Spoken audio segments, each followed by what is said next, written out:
If Clowns anybody do laughs scare at me. you, double I'll be damage. honest. I'm trying not to look at yours part of the screen. It's a little upsetting. It's not that bad. It's not that bad. I agree. It's a happy clown. But yeah, at least it's happy. But the thing about clowns is that they're always happy until they're not. You know what I mean? Yeah. Like at first they're always quick, and then it's just pulling your intestines out with a spit, cranking it while they get slowly drawn out of you. Click. Sounds like that movie, The Terrifier, which I haven't seen, but I'm familiar with. I haven't seen it. I watched the first 5 minutes. I watched 5 minutes of The Terrifier and decided. Oh, you haven't seen The Terrifier? Terrifier and Terrifier 2.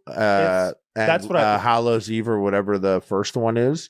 The little prequel. Short film, I think. Yeah. This what's crazy about this is that Art the Clown, that guy, is I didn't think my whole life that I would get another like iconic horror person.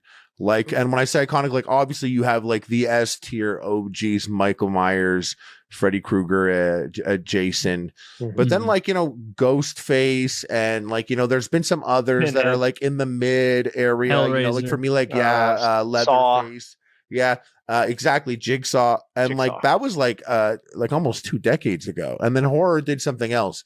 But to get like an iconic horror persona, I will tell you, I have never seen someone climb the ranks so quickly in my books of a horror guy like this guy. He's got like I just gotta tell you, like, it's the funniest thing is it's grounded in reality, kind of like what happens, but also not, but like grounded in reality. And that, like, I've seen in times, like, and this is his shtick, just like Freddy might have a catchphrase, is like, he's got things that you like, he's got rules like everyone does. Sometimes like I've seen him get bested and he'll pull out a gun and just shoot them. It's like the whole hunting and getting hit and running and hiding, and then it's like as soon as he loses the upper hand, he literally has a gun on him and pulls it out. And like, so is it a film series you'd recommend? I'm a longtime horror fan. I have sub to Shudder, watch all that fucked up stuff, but it seemed like a little mean spirited. It didn't seem like it would be funny. It just seemed like if I watched The Terrifier, it would give me depression. Gore for the sake of gore, cruelty for the sake of cruelty, and nothing else. Kind of reminds me of maybe like a live action version of a Guro manga or something like that. Yeah, it's kind of what the movie is like. It's like, what I look at it is, it reminds me of those times, like those movies like 2004, like going to rent a movie at Blockbuster and you go home and you're like, I understand why this isn't the biggest thing, but like, damn, we got a little gem over here. So like, for me, what was like, is it mean for the sake of being? A lot of them are like questions that like I wouldn't be able to give an answer outside of my opinion, but I could tell you what attracted me to it was there are these moments where like the two girls are, it's very at the beginning, 2 girls are sitting with him at the pizza place, and he's just there, and you're getting the guy, but he's like under a bright light and like people are around, and he's like right there, like 5 feet away, and they don't realize how dangerous this guy is yet, and that movie hasn't shown us, but you just know because we're watching a horror movie. And the tension in that moment is just so well done that like things are happening and you're like, oh my God, don't do that. You're like look at this person, why are you touching him? Like there's just things there. They're like look at the clown. They're doing shit like that. Like one girl and her friend is like, don't. But like the tension in that scene, like for example, like set the tone for me moving forward, because the guy who plays Art the Clown just kills it. He just like Robert Englund as Freddy Krueger, like he's just spooky. This guy, and yeah, I didn't like how they do that trope that you're talking about. There is just about to ask about gore for the sake of gore. The girls like they like the people. There that is do a lot come of to way him, over the top, and he's like it's Kyle. He's not like a clown that's like doing a fake like smile in public. They're like, look at this scary clown, or look at this silly clown, and it's like he has like blood actively on him. He has like dirty teeth.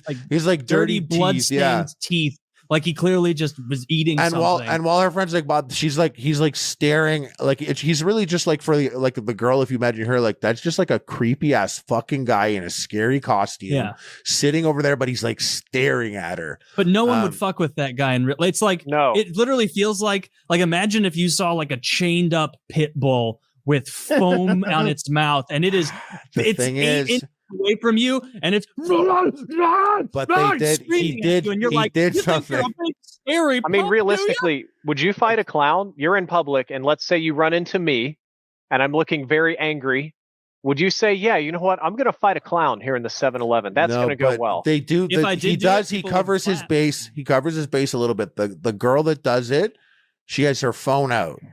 And she's taking pictures, like content of it. So once you add that factor, I said this to you before, like things like over the last few years, I used to see dumb shit in movies and I'd be like, no one would ever fucking do that. Now I know humans enough to be like, oh, there are people that will absolutely do that. Yep. There are people that will do it. There are girls, guys that'll take their phone out and want to film next to them and do some dumb shit. And like I have seen people use an animal as an example. I've literally seen some woman holding a baby bear for a picture, and then the bear's just like face claw on her face. Yeah, exactly. And I was like, why'd you hold the fucking bear?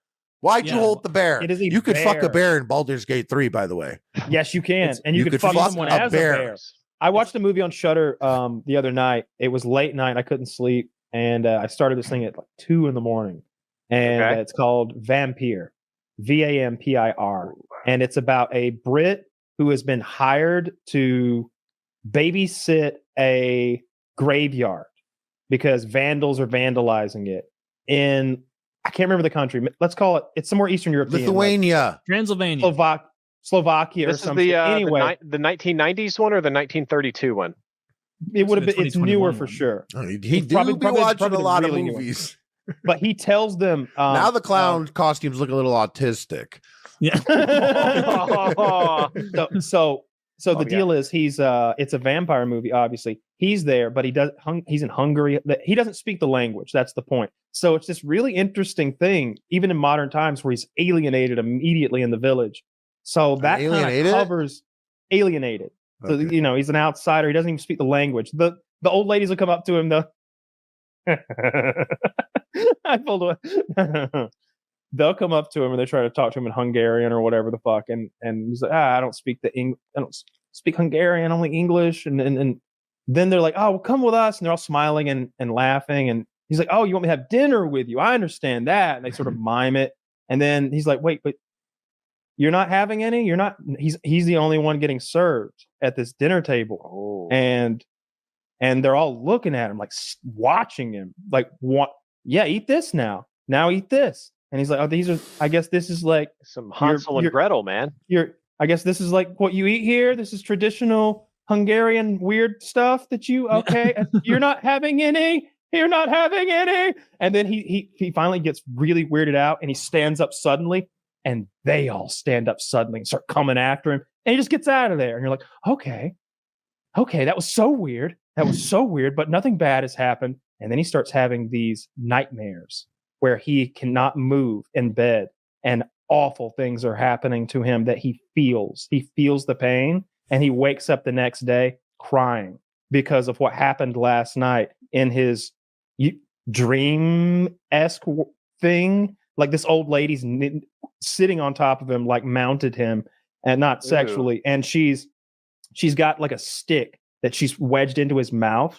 And she's it's like sleep paralysis. Yeah, she's pushing his face into the pillow with a stick, into his, like, sideways with both of her hands, pushing it down. And she's singing some crazy shit, smiling down at him. And she bites her lip hard as fuck and starts drooling blood into his mouth. And he's like, and she's going, Hungarian nonsense, boo boo boo boo boo boo. Dribbling the shit into his mouth. Yeah. It was actually, it was, I was in the moment, and then it just became Adam Sandler at the end. Oh, you see Drag Me to Hell? He played dual roles. I have seen Drag Me to Hell. Yeah. I love that movie, and I like the cut that has like the cartoony. There's like 2 cartoony moments, like literally Looney Tunes, like someone's eyes pop out of their skull like a cartoon. I like that version of it. The one where she goes to see the dead body and it tumbles out of the coffin and it's only falling on her, but it looks like it's attacking her and it's like hilarious physical comedy. I've been looking for good horror lately. I watched a horror movie last night on Shudder called Sea Fever. I'm a horror fanatic. You know what's so funny? I've seen that. You've seen Sea Fever? Man, all right. So it's definitely a B movie based, like budget wise, but I would say a B plus budget. There's no parts that look so bad that you laugh at. It's certainly not like Sharknado or it's not goofy. It's taken seriously.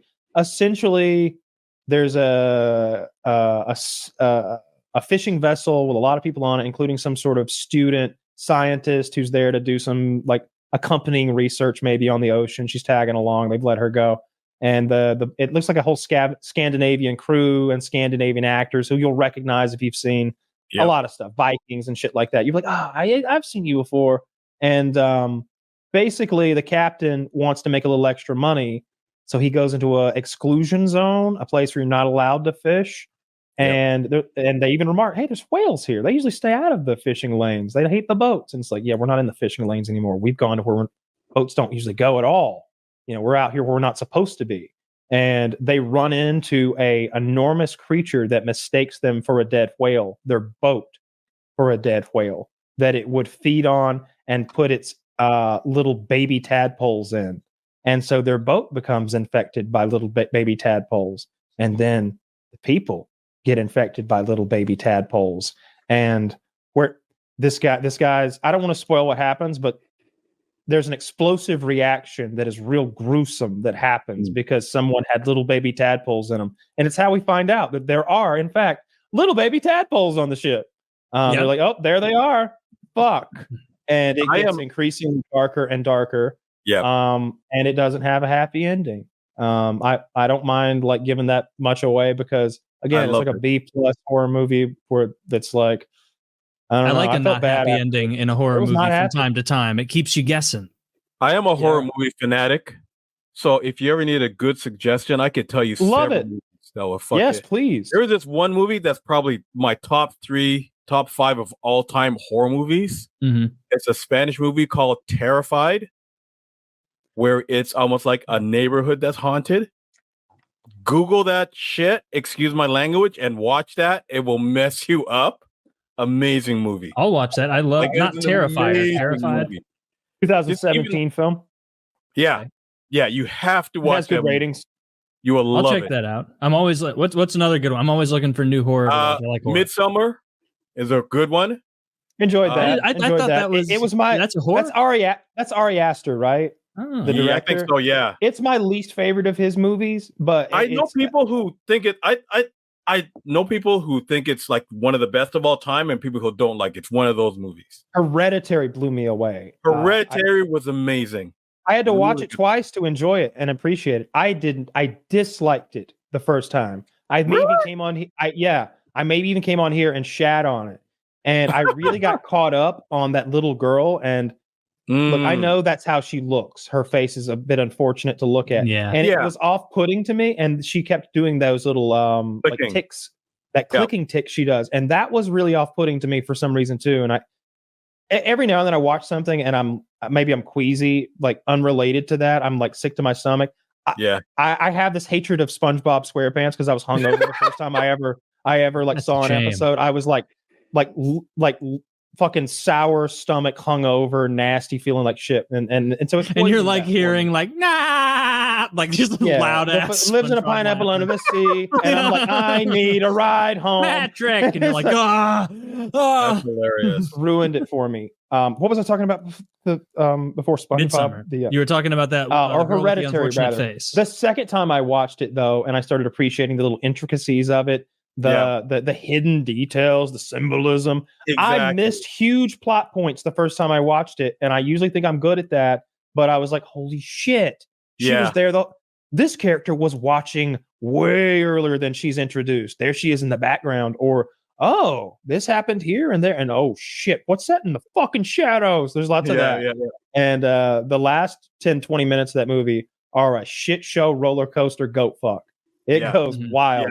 The only thing that I can compare it to, as far as I like that when you come out of nowhere and hit the audience in the fucking teeth when they've just been taking body blows all night. It's like, whoa, wasn't ready for this. It's Bone Tomahawk. You seen that shit?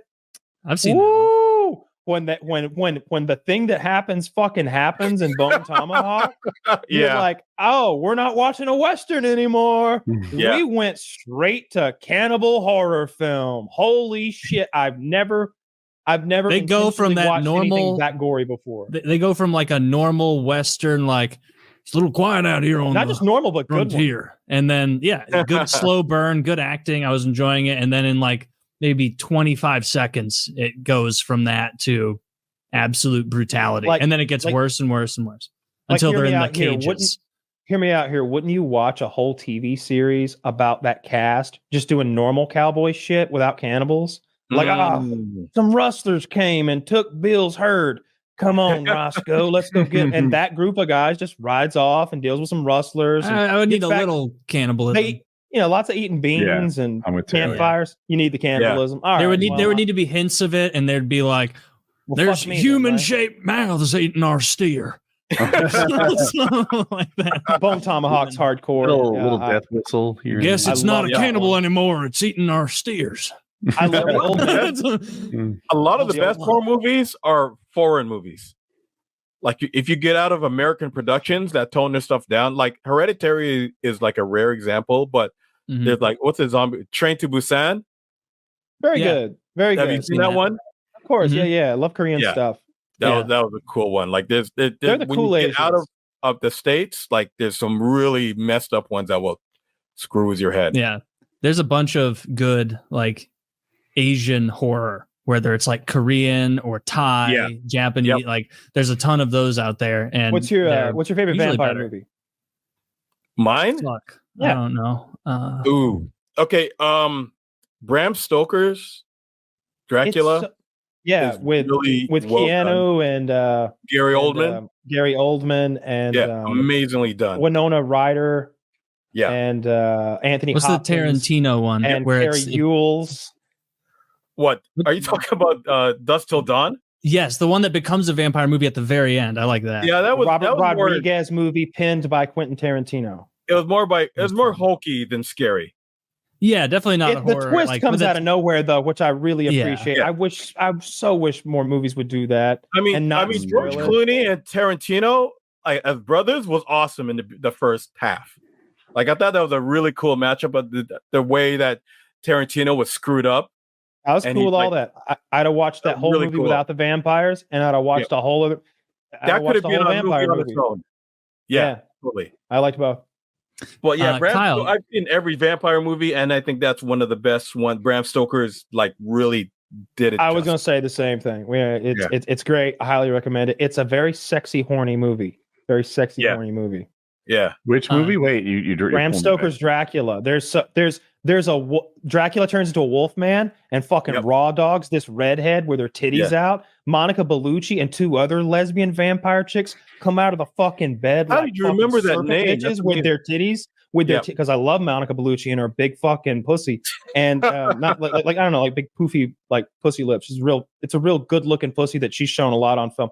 Big titties. She's the chick who gets raped in Irreversible. Oh, I'm a huge fan of. Now you're on board. Her. Yes. Yeah. Her and two other lesbian vampire bitches come out of Keanu's bed and they're like sucking his dick and biting his ball sack and shit. Really and Dracula's like, bitches, get the fuck away from him. He's mine. But don't worry, I got a brand new human baby infant, and he hands it to him, and they're just like, they like rip it apart, tear it to pieces while it screams. And Keanu's like watching all that shit go down. And then later on, you get the Wolfman raw dog and the redhead, which I mentioned. But then Lucy in general, the redhead. I might just want to watch highlights. Just titties out everywhere. This sounds pretty fucking stupid. Like Dracula, it is as close to the original book as any Dracula story there's ever been. It is. And my next one was Interview with the Vampire.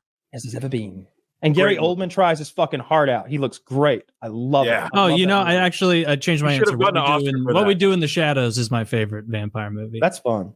Yeah, that's a very funny movie. I like it. But have you even seen Twilight?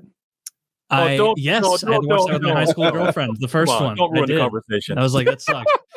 So, but Kyle, Interview with the Vampire, question. Brad Pitt. Oh, I do. The question. Speak. Yeah, I gave you a couple movie recommendations. What did you actually end up watching? I watched The Reanimator, the first one, the horror movie that is absurd.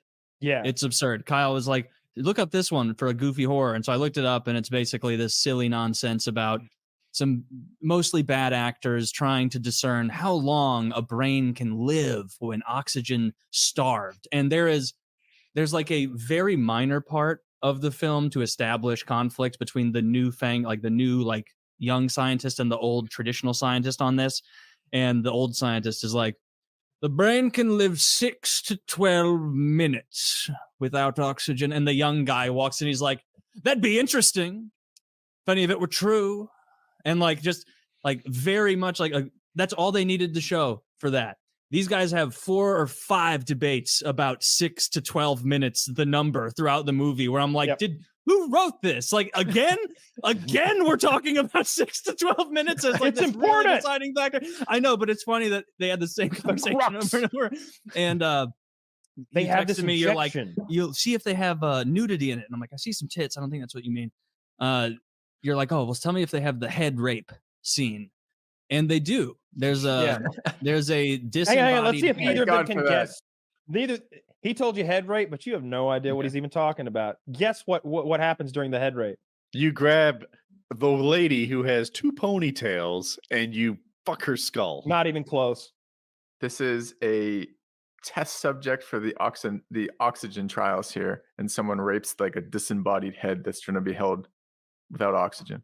You're close, but you got the script flipped, my friend. So you got this guy's head gets cut off, but he's been injected with a reanimator serum. So his body comes over and picks the head up and starts walking around with it. And the head's still, they're 2 different individuals now, essentially. The body is sort of its own guy. And they have the hottie of the movie tied to this bed, naked, and like full frontal bush and everything.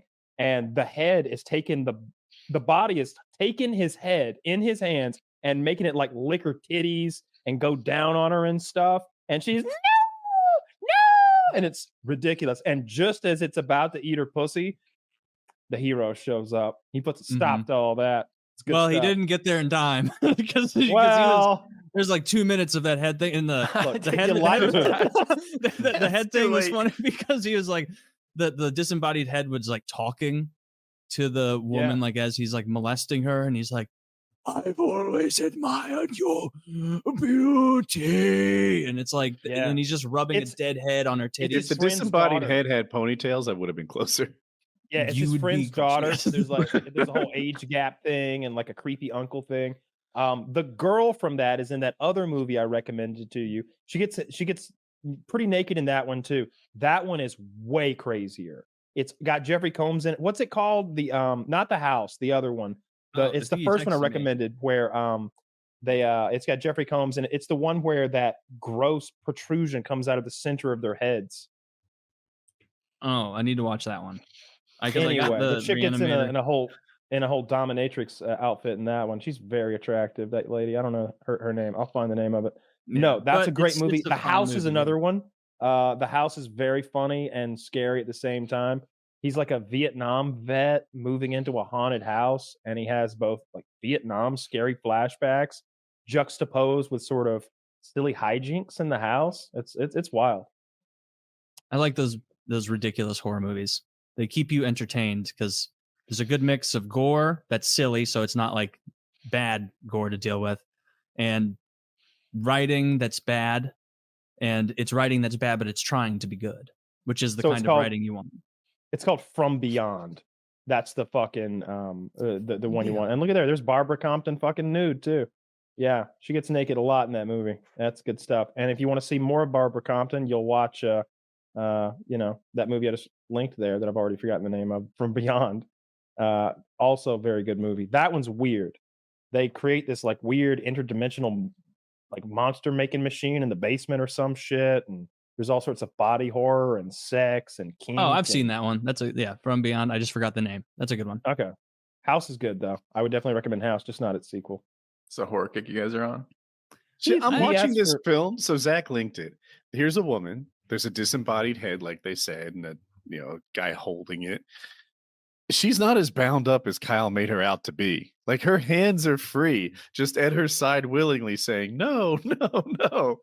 She wanted it. She's on a special serum that only lets your tits move. So when he put the head on her boobs, she was like fighting back a little. When he goes down on her, all of a sudden it's like, no. It's a totally different vibe. They put a little humor in there. They put a little silliness. Yeah. I think he asked for cheesy horror or silly horror or funny horror or something like that. It was a good one. Those three are like top tier for that. I like Jeffrey Combs anyway. He played a bunch of aliens in Star Trek. He was Wei Yun in Deep Space Nine and some others. Do you like cheesy horror, Filthy? Or not really your genre? It's not generally what I go for, but occasionally a well done one can be fun. Sometimes tough. You like, if it's too cheesy and campy, I can't get into it enough to enjoy it. But like if it's if it's not funny enough, it's also not good. So it's like there's a fine line for towing that. That's very true. And it's like if it is a horror comedy that like they're writing it to try and be funny overtly, it's usually not good. That Reanimator one was good. Like they had a fun little ridiculous balance, but I don't like when they try to do bad writing. It's good when like there's this movie called Shrooms. There's this horror movie from like 2006. It's fucking awful. But it's good because they were really trying to make a really scary movie, and it just fails every single step of the way. It's just sucks. And I remember watching it and being like, I'm really enjoying this. This is fun. That's the sweet spot. Exactly what you just described. It's no good if they're trying for it. I agree. They have to fail. They have to fail at making a good movie in a funny way. Yeah. But if they'll never succeed in making a funny movie in a good way because they can't. That's what the The whole Room point. does, right? Sure. Do you guys know The Room? Yeah. Oh yeah. It's a vanity project. Like, oh, hi, Mark. Like, what does he say? The parts in that I watched that movie. I did not hit her. How's Mark, your sex life, Mark? This is crazy, Mark. Why are you coming at me for this? Like, and he like has there's terrible cadence. He dubbed his own movie, and so there are times where he's talking over himself. Yeah, like he's talking over himself. Like, have you seen Trolls 2? Trolls 2 is the worst. I haven't seen Trolls 1. I don't know. I can't watch The Room because it's so slow. Can I follow Trolls 2 if I haven't seen Trolls 1 first? No, it's completely different. It's completely different. Yeah, they give up on the whole. Trolls 2 doesn't even have trolls in it. That's how bad it is. Okay. Yeah, if I remember, it's some sort of like green food additive or something weird. It's some sort of poison. You got to watch it. There's a scene where the kid pisses on dinner because it freezes time or something. I can't remember. There's a lot of crazy shit in that. No, he pisses on the food so they won't eat it because it's poison. Trolls. You ever seen Leprechauns from the Hood? I have seen Leprechauns from the Hood. Of course you have. Yeah. Have you seen Samurai Cop? I watched Samurai Cop on LSD and laughed my fucking ass off. That's one where they're trying real hard to make a good movie. And the actor is trying to deliver his lines well. But they fall out of his mouth like a fucking body being dumped out the back of a hearse. Just awkward and messy. Just nothing makes sense what he's saying. You listen to me, you sons of bitches. This is America. And we don't want you drug dealing murderers here, fucker. and it'll hold on his face. There's no cuts back and forth, like just letting him slowly deliver this awful dialogue for like 2 minutes, then cut to bad guy, and he goes, "Argh!" And it's ADR. It's not even him doing it. It's garbage. It's the one where you've probably seen the awkward or the reaction. His partner is a black guy, and there's a scene where a waitress or a nurse and our main character, the samurai cop, are having like a sexy, smoldery conversation where he's hitting on her and she's not having it. She saw his dick and she asked if when he got circumcised they took too much off, and the black guy goes, like does like a react face, and that react face has been memed to eternity and beyond. And do they like hold it on the react face too long? Way too long. Well, they cut right to him, and there's no soundtrack or anything, so nothing flows. Samurai Cop is the funniest bad movie I've ever seen, and it is not even close to being good. Oh, I've never seen his movies, so I don't really actually know what they're about. They're really good. Yeah, you've said they're all right, but you've also said that they're not actually scary. So I'm not going to watch a horror movie it's not really scary. What is scary though? What horror movie scares you, or like? So I don't necessarily like my favorite horror movie is The Thing, the John Carpenter movie. Yeah, that's definitely my number one, probably by a good bit. It's so well done. Is it the pacing is good. It's older. It's in the I think it's the late 70s, maybe early 80s, something like that. And it's very good at being unnerving. Like it has like the gore and all that. That's not scary, especially coming from someone now who's seen a lot more gruesome gore in films that looks more realistic.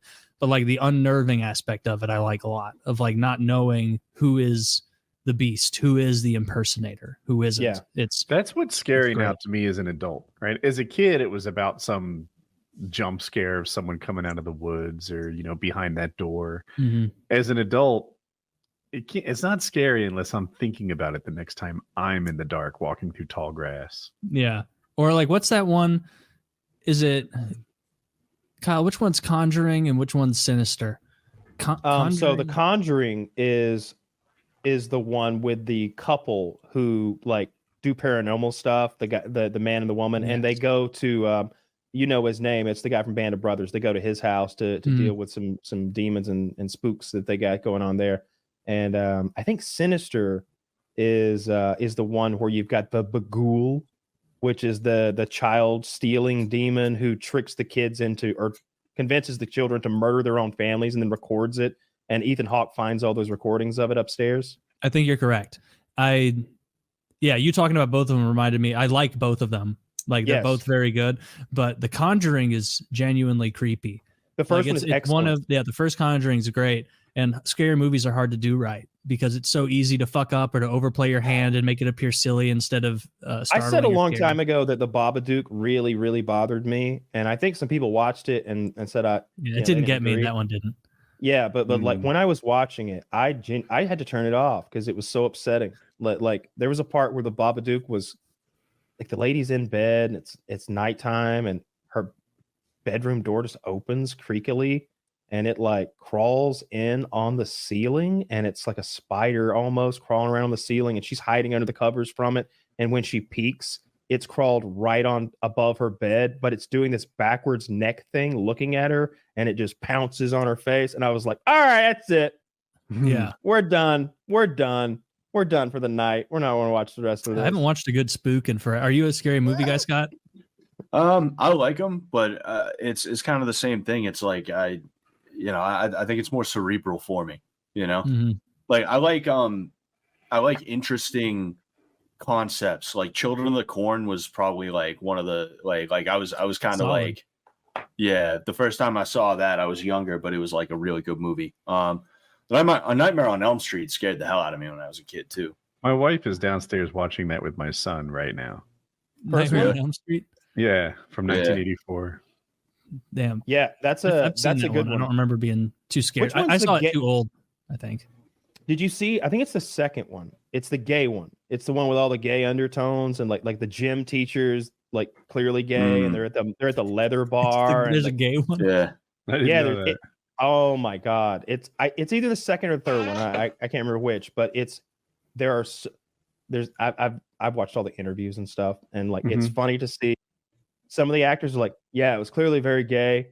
It was gay, and then another guy's like, I had no idea that we were making a gay film, but it has become in the gay community just a cornerstone of what it feels like, the teen angst and the coming out, and it's very, very gay. It's about being gay and dealing with it and everything around it. While in the middle, you've got Freddy Krueger, murdering people. Krueger's even a little sexy with the boy in this one.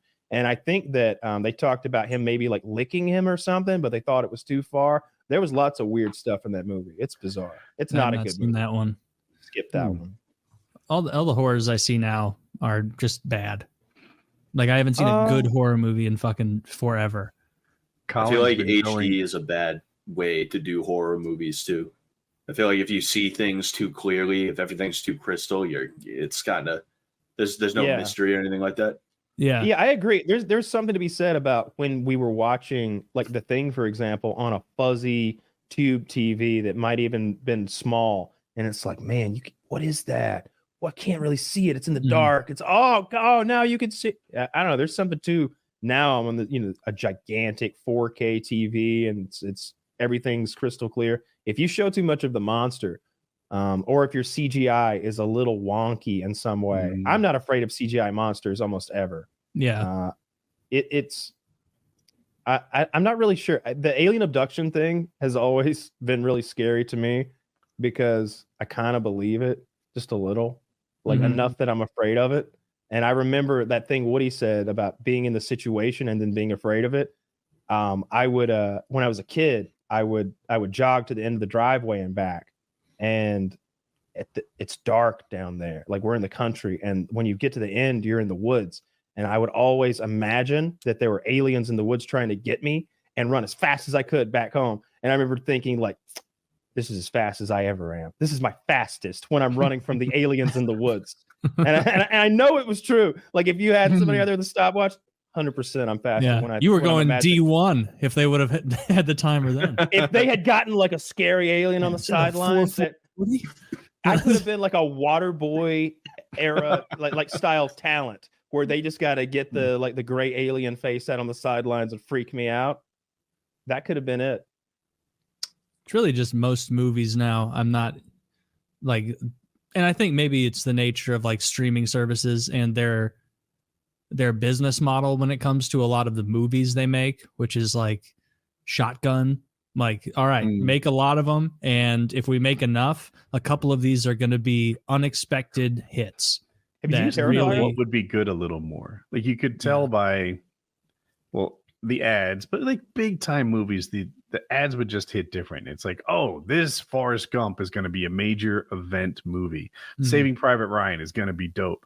Now, good movies and bad movies go straight to streaming, and it's difficult to tell what's good and what's bad. You don't realize what's a social, I guess, phenomenon until it's like, oh, it's trending on Twitter. I guess a lot of people are watching this. Like there's no way to know because so many people have ads blocked for everything. You don't even have the run up.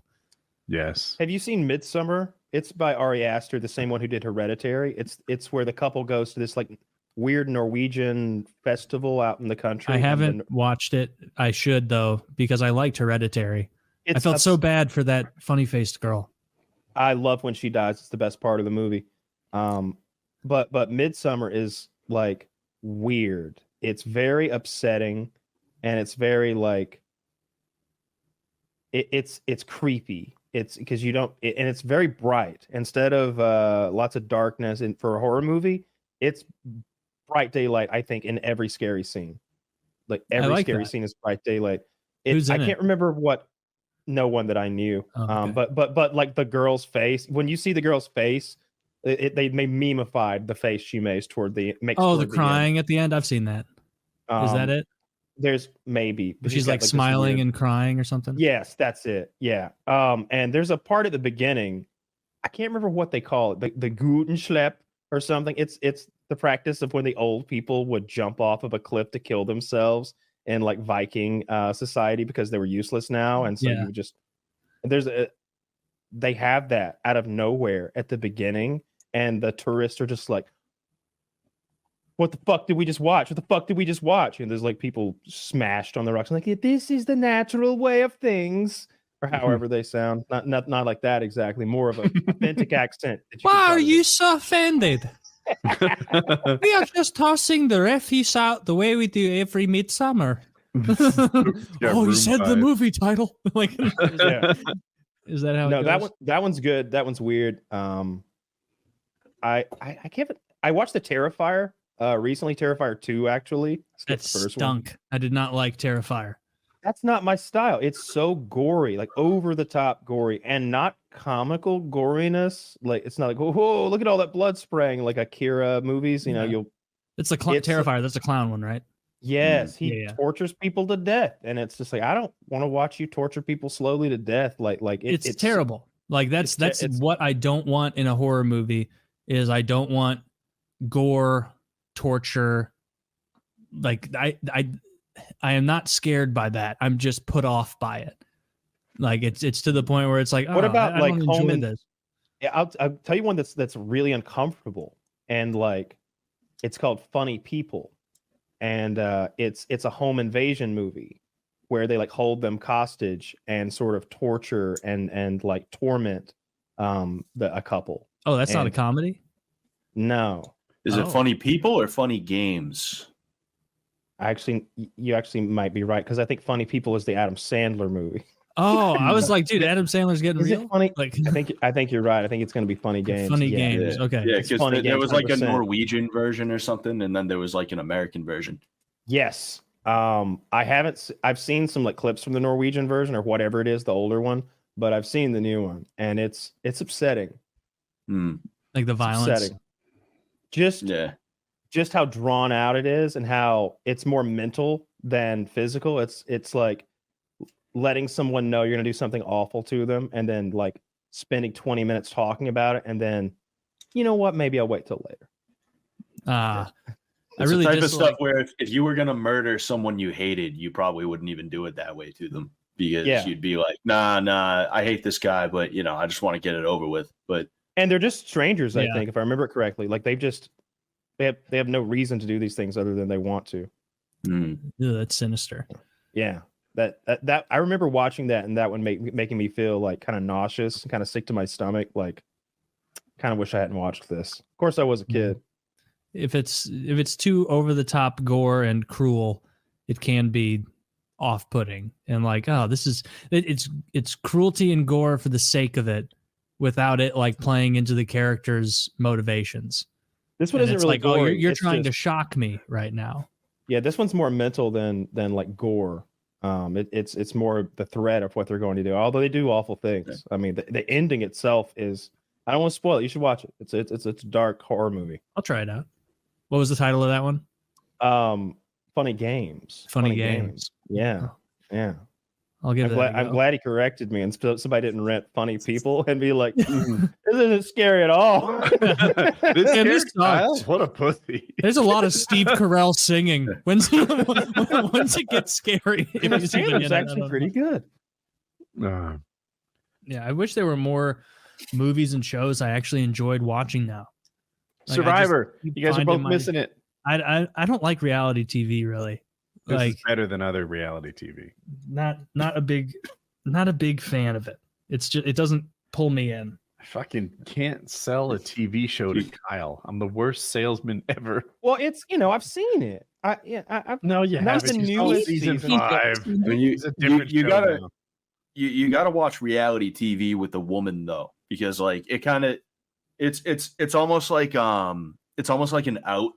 Like if you were sitting down watching Survivor on your own, you might feel a little weird. Yeah. But when you got the girl there, you're like, oh no, she's watching this and I'm watching her watch this. I'm telling her how dumb that person on the TV is. You know? Yeah. She's watching. They're just dumb. She's watching Cake Boss. I'm just Survivor. Here. There's like, I don't know, 30 people at the start. Like 27 of them are better at this game than I am, and I'm just like watching them make moves, working their strategies. I'm like, fuck, that's actually pretty clever. They're not dummies. The only one I like, and it's only of clips of it, is like a Gordon Ramsay cooking show. It's fun watching him yell at people briefly, but other than that, not really. And even then, I can't remember the last time I watched a Gordon Ramsay show. That's what I watch. I watch all of the Gordon Ramsay shows, no matter how shitty they are. I watch him cook with children. I watch him cook with adults. I watch him yell at restaurants and rebuild hotels. I watch all that shit. The man's a billionaire, and he comes out with a new Fox TV show every fucking year. I don't know. I watch them all. Like I'll just start watching a new show or a movie or something, and always I'm like, is this as good? Are you enjoying this as much as you would just enjoy kind of having old Simpsons, old King of the Hill, that on in the background. It's like, no, like I don't. Like I'd rather watch season 4 Simpsons again than this, uninteresting nonsense. 4 years. The last thing I watched was The Conjuring 2, which I thought was terrifying. The first Conjuring was really well made, and I thought the second one was too. For like a horror movie, like it's not cheesy or low budget. It's a high budget, well acted, well directed, well shot, scary movie. The first Conjuring is excellent, and the second one was really scary, but probably not as good of a movie. That's the challenge with horror movies. I really enjoy a good scary horror movie, but shucks, it seems like 4 out of 5 of them are awful. If you watch a rom-com, it's going to be like average to good. It's never going to be great, and it's rarely going to be absolutely dreadful. A horror movie can just really waste your time. It can be stupid. I like The Conjuring a lot. It's the easiest genre to fuck up, I think. It's a big risk reward genre, right? Because you can make these low budget movies that make $100 million. So you've got lots of people like throwing their hat into the movie making business, and they start in horror. Yeah, that's what I was going to say. It seems like the amateurs flock to horror, and all they do is film at night and shake the camera a lot and hope they have a winner. And worked for the Blair Witch Project. They're making a new Blair Witch is coming out really soon. Yeah, but The Conjuring is fucking terrifying. It's demons and ghosts. That's the thing, that it's both. And it's good special effects, and they build suspense. And there's lots of jump scares, which I don't decredit a movie for jump scares. They're good jump scares. I don't know. In the second one, there's this thing where like her husband paints this picture that he saw in his dream, and it's a fucking like demon. It's a nun with like demon eyes, and it's like hanging on the wall in his office, and she goes into his office, and like hands start coming out from behind the painting and like grab the painting, and it runs at her with that as her face, and it hits her and she falls, and then you're like, oh shit, what's going on? But when she like gets up, now she's in a basement somewhere, and she's like, how'd I get in a fucking basement? It's just lots of dead bodies and glowing eyes and scary shit. Why did he hang it up in his office? Seems odd. He didn't know it was a demon. She was keeping that from him. It's a whole thing. He just thought it was something he dreamt of. They're good movies. I like them a lot. And it's about, so the Conjuring movies, both of them are supposedly based on Ed and Lorraine Bratton or something like that, who were like paranormal investigators in the 70s, I guess. And they investigated that Amityville killing and a few other things. I like Paranormal. And I think the newest one I haven't seen, and it's a little bit different. Like, it's not just an hour of waiting for a little payoff. I need to check out the newest Paranormal. I heard it was good. Are you talking Paranormal Activity movies? Yeah, that's what I'm trying to say. So the last one I saw, I think, was the one with the it was like in LA, and they were all Latino. That one was pretty bad. That was the last one I saw. How many are there? Maybe 5, I guess. Jesus Christ. Yeah. They go full circle though. It's kind of cool. Like you get to the end and you see it's a big loop. They keep going. They all feed into one another. Huh. Yeah. I only saw the first one of those, and it was spooky. But it definitely got you with some jumps. Like in the end when spoiler for this movie that came out 12 years ago or whatever, and it just like you're looking at the door and all the shit's gone down, and it just like lunges at you and kind of like does the jump scare. It was when he goes into the attic to like look for it, and then there's the part where it drags her down the hallway in the first one. That was terrifying. I remember watching that by myself at like, I don't know, 25 years old or something, and being really scared. But then the second second Paranormal Activity movie, I was in a hotel with a girl, like traveling somewhere on the road, I don't know, some city. And I just remember us literally, I was like, let's watch Paranormal Activity 2. She's like, I don't like those movies. And I was like, I really don't either. Like, they genuinely terrify me. Like, I'll be screaming and stuff, but I enjoy that roller coaster experience. So like, we're holding on to each other hard. Like I've got both arms wrapped around her, and she's got like both arms wrapped around me, and we're just watching like, like holding on like really tight because it's so fucking scary. Those movies frighten me. They do. I always get embarrassed when I like am in a theater and I jump like bad at a time where like it's not even a horror movie. You're not supposed to jump. Like you're you're just watching like what fucking movie was it? I don't remember the movie, but it was probably within the last 3 years where it was just like panning around a scene on a lake or something, and then you just heard like it cut to a dog, and the dog was just like run, run, run, run, run, run, run, run, run, like loudly barking, and it was just meant to be like oh, where are we now? Like, oh, a dog's barking. Is it a dangerous area of town? It was. I know it was meant to like inspire like a change and transition, but to me, I was just like no, like, Jesus. Oh, okay, all right, you got everybody. Nobody. All right, everybody saw, but that's okay. I get scared. I definitely get scared from movies. I get really into them because I feel like the tone and the feel of the movie, you have to get into that. So like I won't watch them during the day. I won't have a laptop cracked open. Like it's all the lights go down. The volume gets cranked way up. Sometimes I put a headset on, but that's a little much. Get the lights down, volume up, and really focus on the movie and try not to miss anything. And it's a little bit like a roller coaster experience. It can be terrifying. What's the best horror movie you've ever seen? I think this is a good question because there are so many different kinds. I wonder if you're like are you a jump out scare, or are you like a psychological, like in your head scare? Yeah, The Shining is probably the best one ever made because it is horror, and it's if we're talking about like best made, like it's kind of The Shining. Oh, The Shining. Yeah. The Shining is probably the best one, but I don't know, The Conjuring, as far as modern movies that are good, scary horror that are kind of traditional, like it's demons and ghosts and like a family story. I think The Conjuring is really, really high up there. The Babadook really scared me a lot. I thought The Babadook was scary. It was really good. I don't know, most classic horror, the Jasons and the Freddys, they're real shit movies, and there's a lot of nostalgia going on, a lot of member berries. And part of my challenge is like I'm different too, right? So like when I watched a Freddy movie, the Nightmare on Elm Street, I was young and it impacted me. If I saw it now, I might not like it as much. Poltergeist was so scary to me. I was, afraid for a long time afterwards. The tree in the window during the thunderstorm as it scratched and stuff, that was really scary to me. But I don't know how adult Woody would view it. I watched that not too long ago. It's still fairly scary, like Caroline, come back to the light, Caroline. Mm-hmm. Don't watch the second and third one. Don't do that.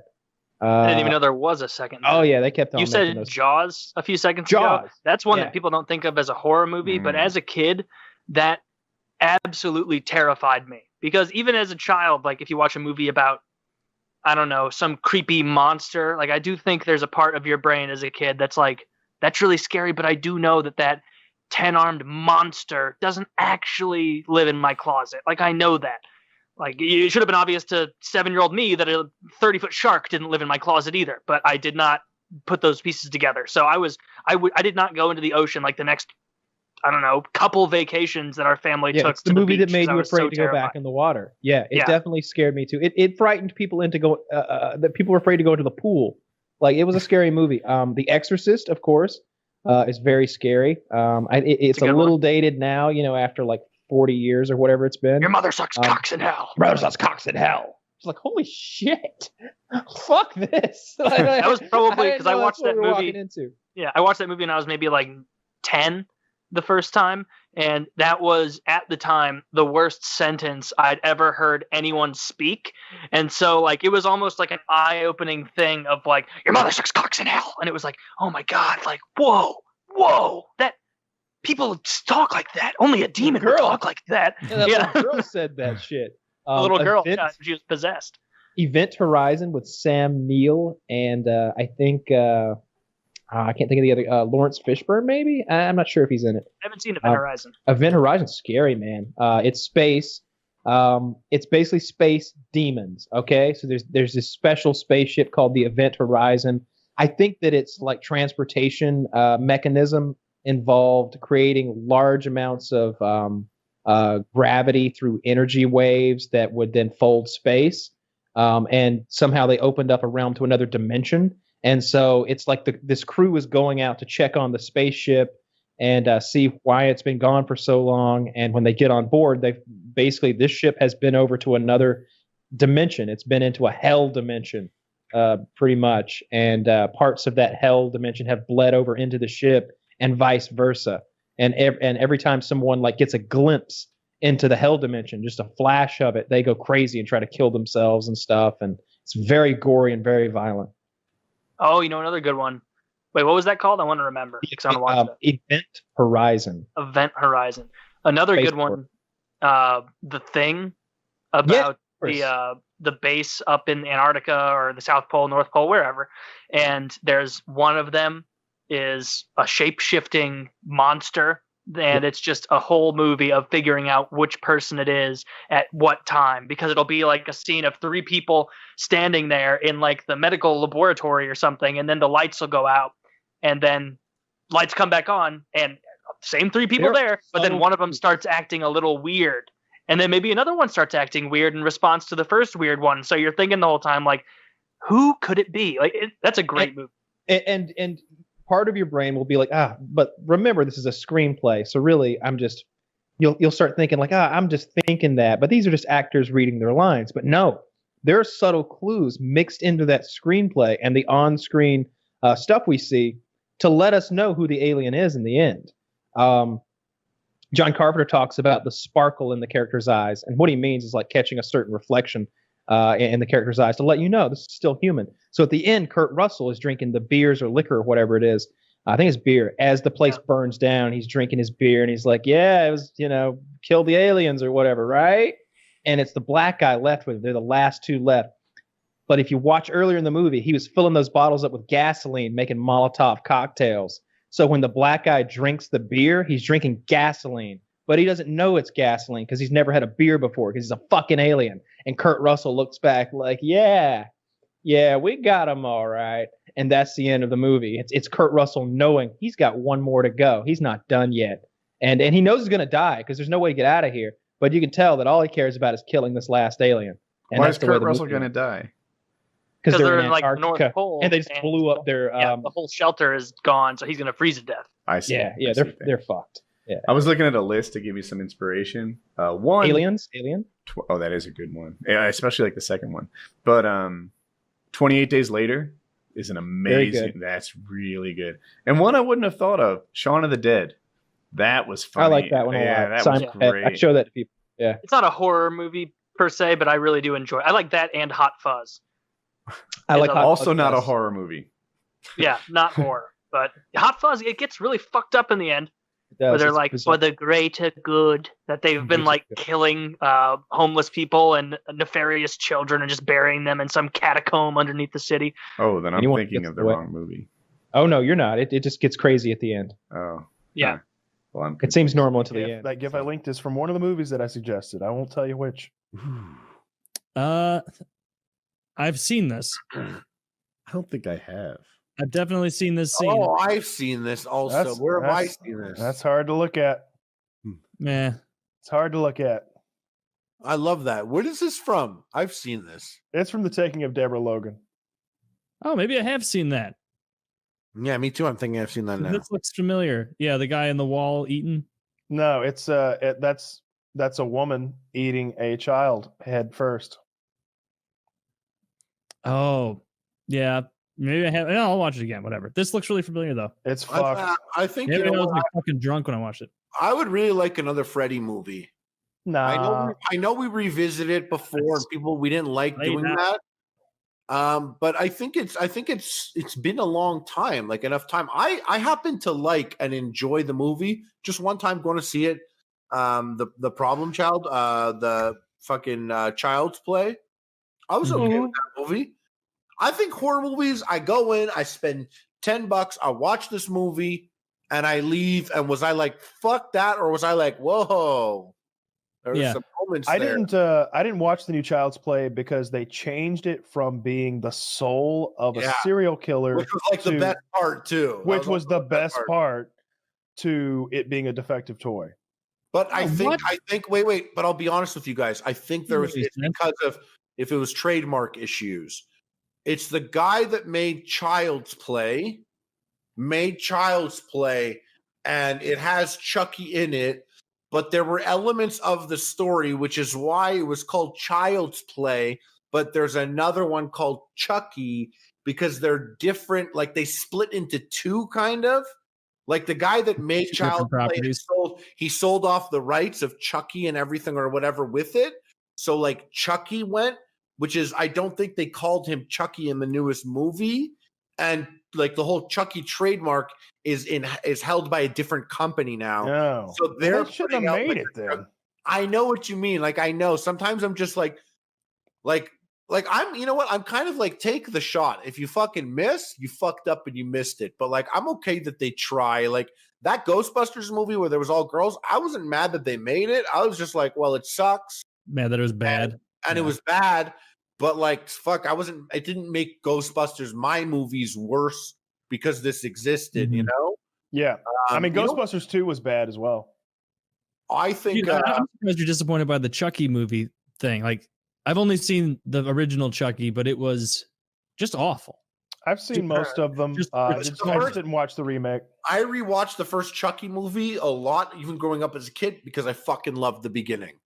But after that, I like the other movies better. Chucky's like a character, but I always watched that first one because as a kid, I thought the black magic was so cool, and putting himself into the doll was so cool. But I couldn't look at it anymore. Oh, you bumped it? Yeah, I deleted it. I didn't want to look at it anymore. That GIF is just repeating. Thought that Chucky wasn't scary enough. Like 17-year-old Woody can beat a little doll with a knife. Yeah, right? Like it's like being attacked by fucking, I don't know, gerbils a doll. Something, right? A doll, right? But like I don't care how psychotic and murderous this gerbil is. I'm going to win. I'm huge by comparison. The doll didn't have super strength. It was sneaky? I don't know. Like sneaky. It was sneaky, and it had a fucking butcher's knife. Yeah, but you get lost in that thing. Sneakiness only lasts for one time. If you're walking around and you go, oh fuck, that thing's walking around, it's got a knife, I will never be snuck up on by that thing again. Ever. Nope. I will put enough distance between myself and that with a 1 minute jog that it's insurmountable for that thing. You see, the reason that Chucky doesn't frighten me a bit is the same reason that the alien abduction movies scare the fucking shit out of me. Okay. Because no one would believe you. That's part of why they're scary. But what I'm getting at is that I'm not afraid of Chucky. If there was a real Chucky, bring him on. And there isn't, right? The alien thing. Fuck that doll up. Maybe some people act like they know, but maybe is a great answer. Maybe, right? Mm-hmm. Dolls that come to life and get murdered. That's bullshit. Not a thing.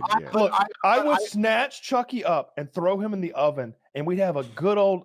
There'd be a great fucking Reddit clip that I'd record while I melted his ass alive. Mock him through the window. I'd mock him through the windows as he melted alive.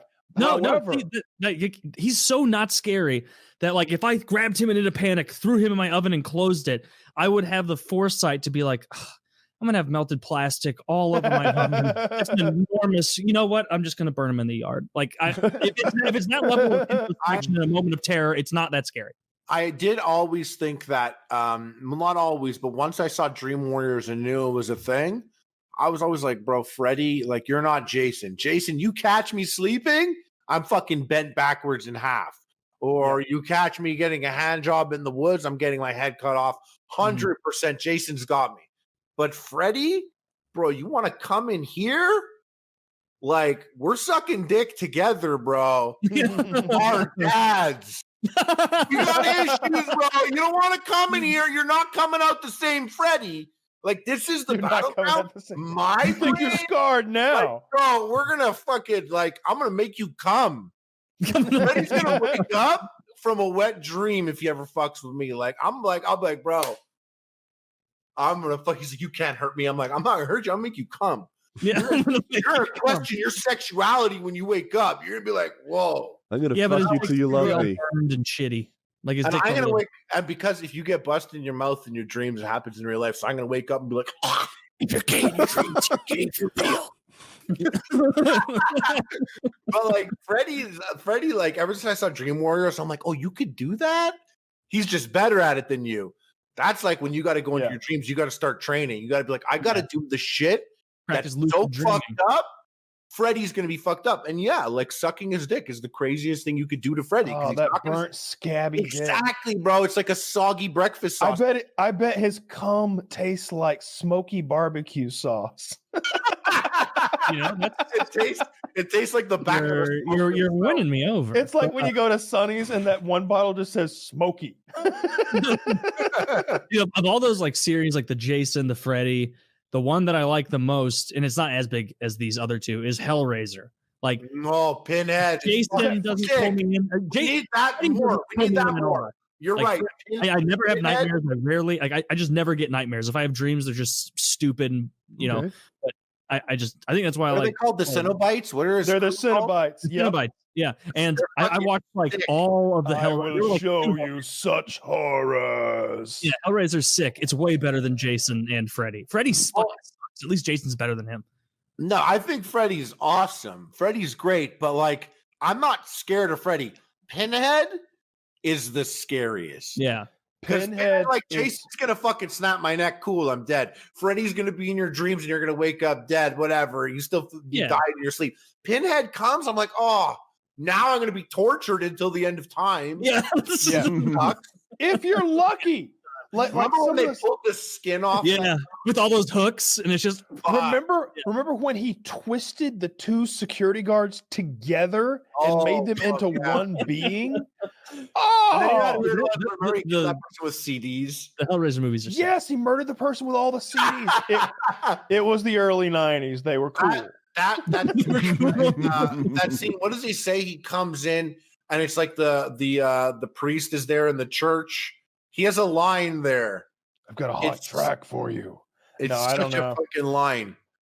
But Pinhead is crazy, and I really, really want a Hellraiser, a new one, a good one.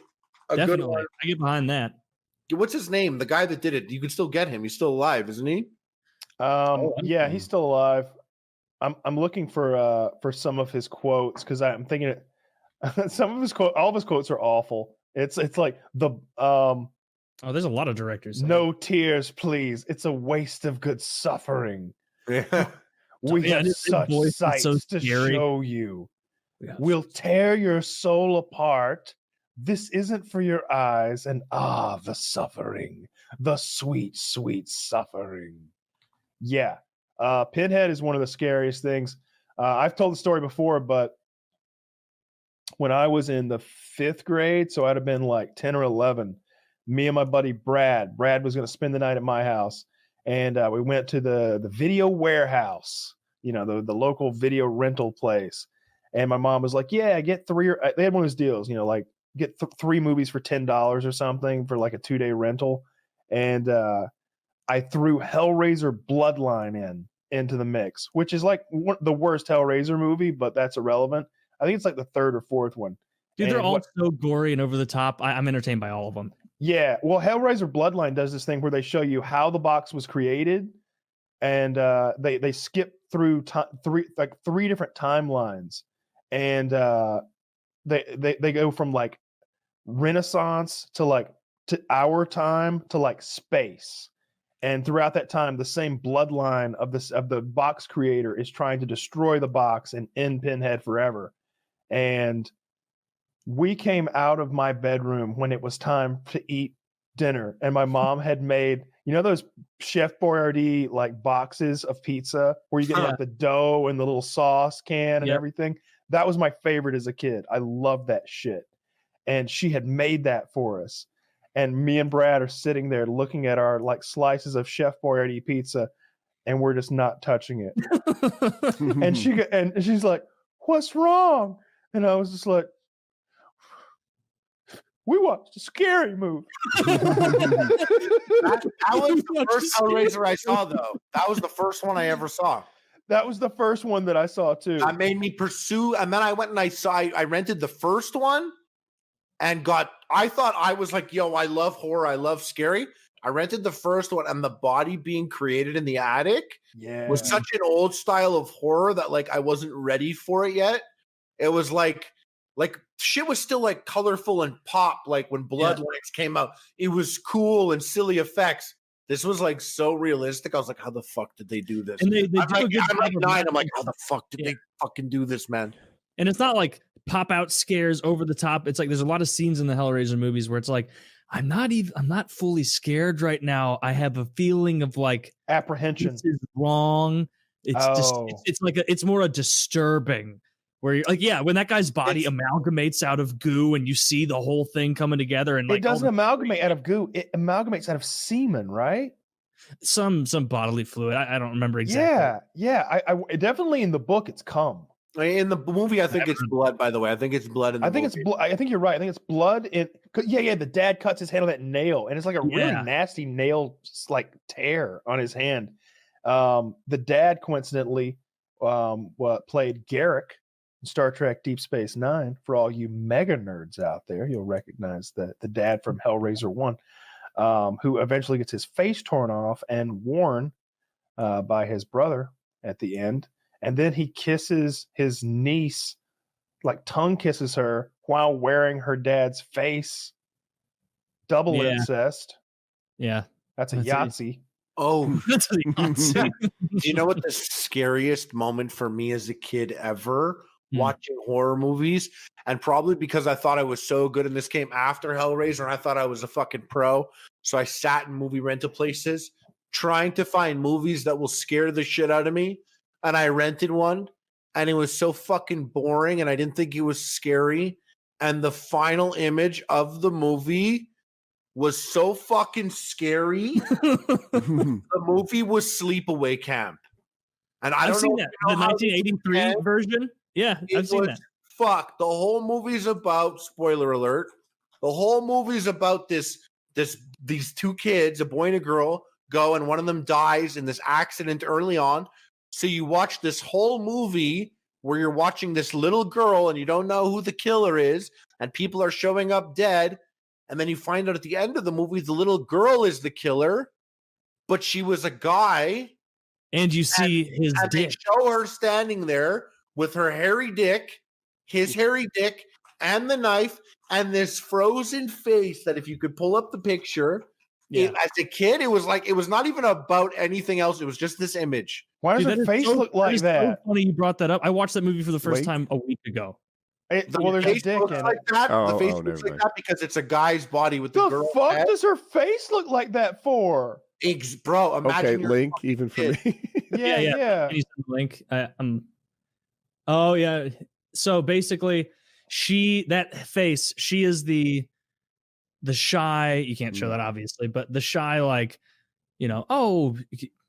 it doesn't look like you're gonna watch it, Kyle. So I'll go ahead and spoil it. It's from 1983. So basically, like, she's this quiet little girl the whole time, and there's mysterious deaths and things occurring, and there's a lot of people that look like they should be responsible. And there's this one guy. This is the last person you expect the entire fucking movie until about the last 20 minutes, and then you're like, nothing's been wrapped up. It's going to be that creepy ass bitch.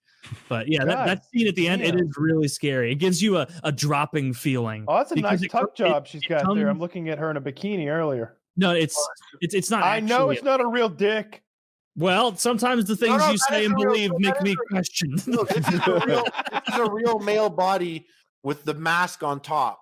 They swap it. You're going to see there's a picture where it looks more like the girl, and that's the girl, where they do a shot from up top, and then from there it goes to the wide, and this wide shot, even the face she's making is weird. And as a kid, then you see the dick, and you're like, "What the fuck did this mean?" Like, it was like, you're like, "What the fuck happened?" You're like, "Why does she have a dick?" You're not thinking that the kid died. You're not connecting these dots. You're just a kid, and you're like, "Whoa, this person's fucked up." You're kind of like, do I know girls with dicks? What's happening? You're like, she was quiet the whole, like, it just really, you didn't expect it. It's always so clear cut. It's like it's Freddy Krueger, and he's like, "I'm gonna fucking kill you, bitch," and you're like, haha, or and this one, it just shows you this image, and I was just like, me and my friends are like, and it ends and the credits roll. We were both like we were kind of like abused, like we were like sexually assaulted in the eyes. Dude, you're right, because that movie is tremendously milquetoast and not scary for the first 1 hour and 27.5 minutes, and then in the last 35 seconds you get all that, and it's like, oh wow, they're really building for a big, they're edging for a cum. Maybe that's too much edging. It's way too much edging. I wouldn't rewatch the movie, but that last scene is very disturbing. Yikes! So we both watched that Midsommar movie. I don't have. Oh yeah. We both watched that Midsommar movie. Would you recommend? Before we talk about it a little bit, would you recommend Midsommar to someone to watch? Not to my worst enemy. So it's made by Ari Aster, I believe, who's also the maker of Hereditary, yeah. Hereditary, which I love. That's the one with the little girl and the demonic possession and the devil cult and lots. I think it's your favorite kind of horror. I like that movie a lot. It's hard to find other movies in its class. There's only like 10 good horror movies. Period. The Conjurer. That's why The Conjuring is good. The first one is pretty good. Yeah. The Thing is excellent. The Thing is probably my favorite horror movie ever. Yeah, me too. What year did that come out? 70s, roughly. 80s. I thought it was 80s. Yeah. Okay, old one because there's a new one. I think. It's a John Carpenter movie. It's really good. Yeah, I love that movie. Kurt Russell. But Midsommar, I went into with pretty high expectations. I knew all about it, but and again, it's like weird that we watched them the same night. But I was like, let's watch this. We've been watching spooky movies. I know this is a well-made one. I know what it's about. I kind of know the gist of it, and I kind of went into it not thinking I was going to like it, and I didn't like it. I didn't like it at all. It sucked, dude. And it's so well reviewed. Its Rotten Tomatoes is outstanding. All the reviews are outstanding. It's about it starts off and like this girlfriend, this guy's about to break up with his girlfriend, but her family all suicide themselves. Like her sister kills herself and her mother and father, and so she has a nervous breakdown and he can't break up with her. And he's just about to go on this like sick vacation with his college buddies to Sweden because one of them's doing a research paper about this Swedish community that's all isolated and stuff, and she just tags along even though she's having this meltdown. I don't know, man. The whole time they're taking hallucinogens. I think your biggest complaint is once they get to Sweden and they get into cult land, they just hang around for way too long after it gets scary, right? It's called Midsommar, Midsommar, Woody. Okay. Midsommar. Yeah.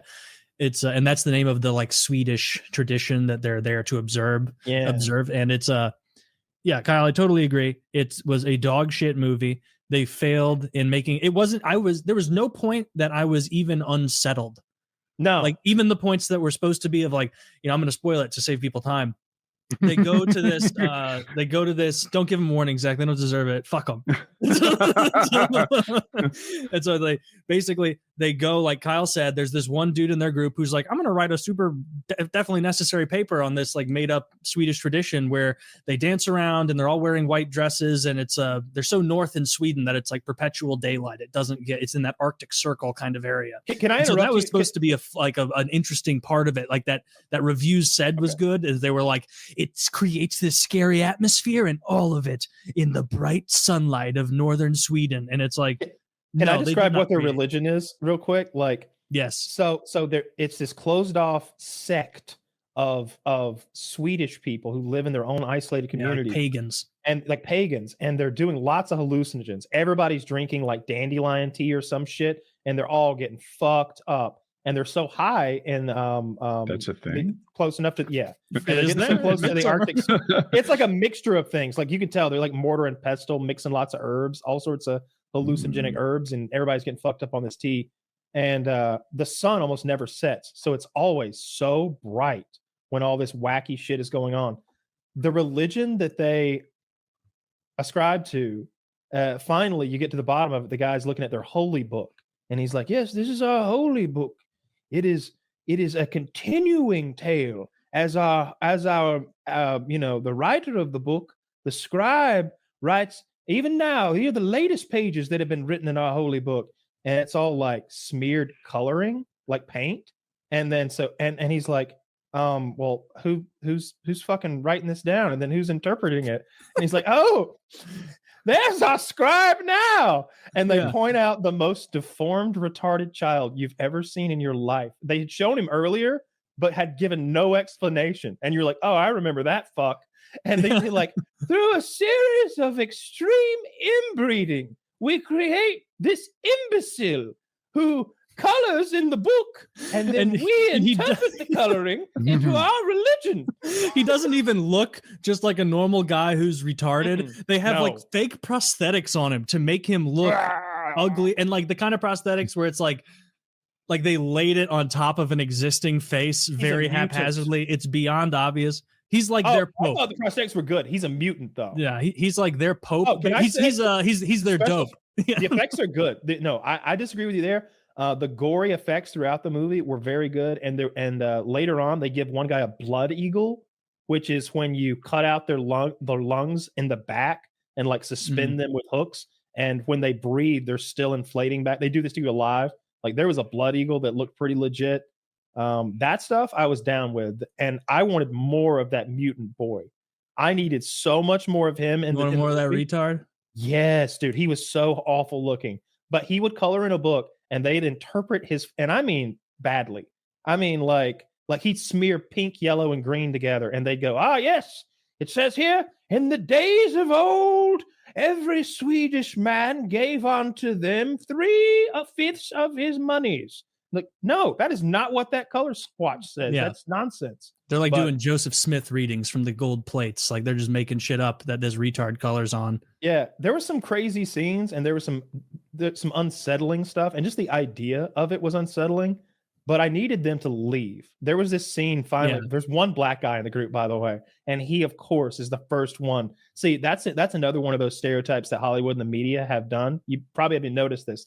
Black guys in movies now, they're the ones who are smarter than everybody else, and are the first ones to see that like something's wrong here. All the white people are all like, no, come on, they're just different here. And he's sleeping with his sneakers on. Like he goes to bed, he's got his shoes on, and got them tied, and it's like, dude's ready to bounce. Scared enough to sleep in shoes, not scared enough to like leave. When I saw that, I told my girlfriend, I was like, look, I'm not fast. I could start jogging right there, and I'd be 20 miles away the next day. Like when the sun came up, I'd be 20 fucking miles away. I can jog 20 miles with a jug of water if it's my life or death in a few hours. You know what I mean? Yeah. Like we'll Dude, I was watching that movie indignantly by the end, where I was like, show me what's next, you fucking crook, tricking me into watching this horseshit movie.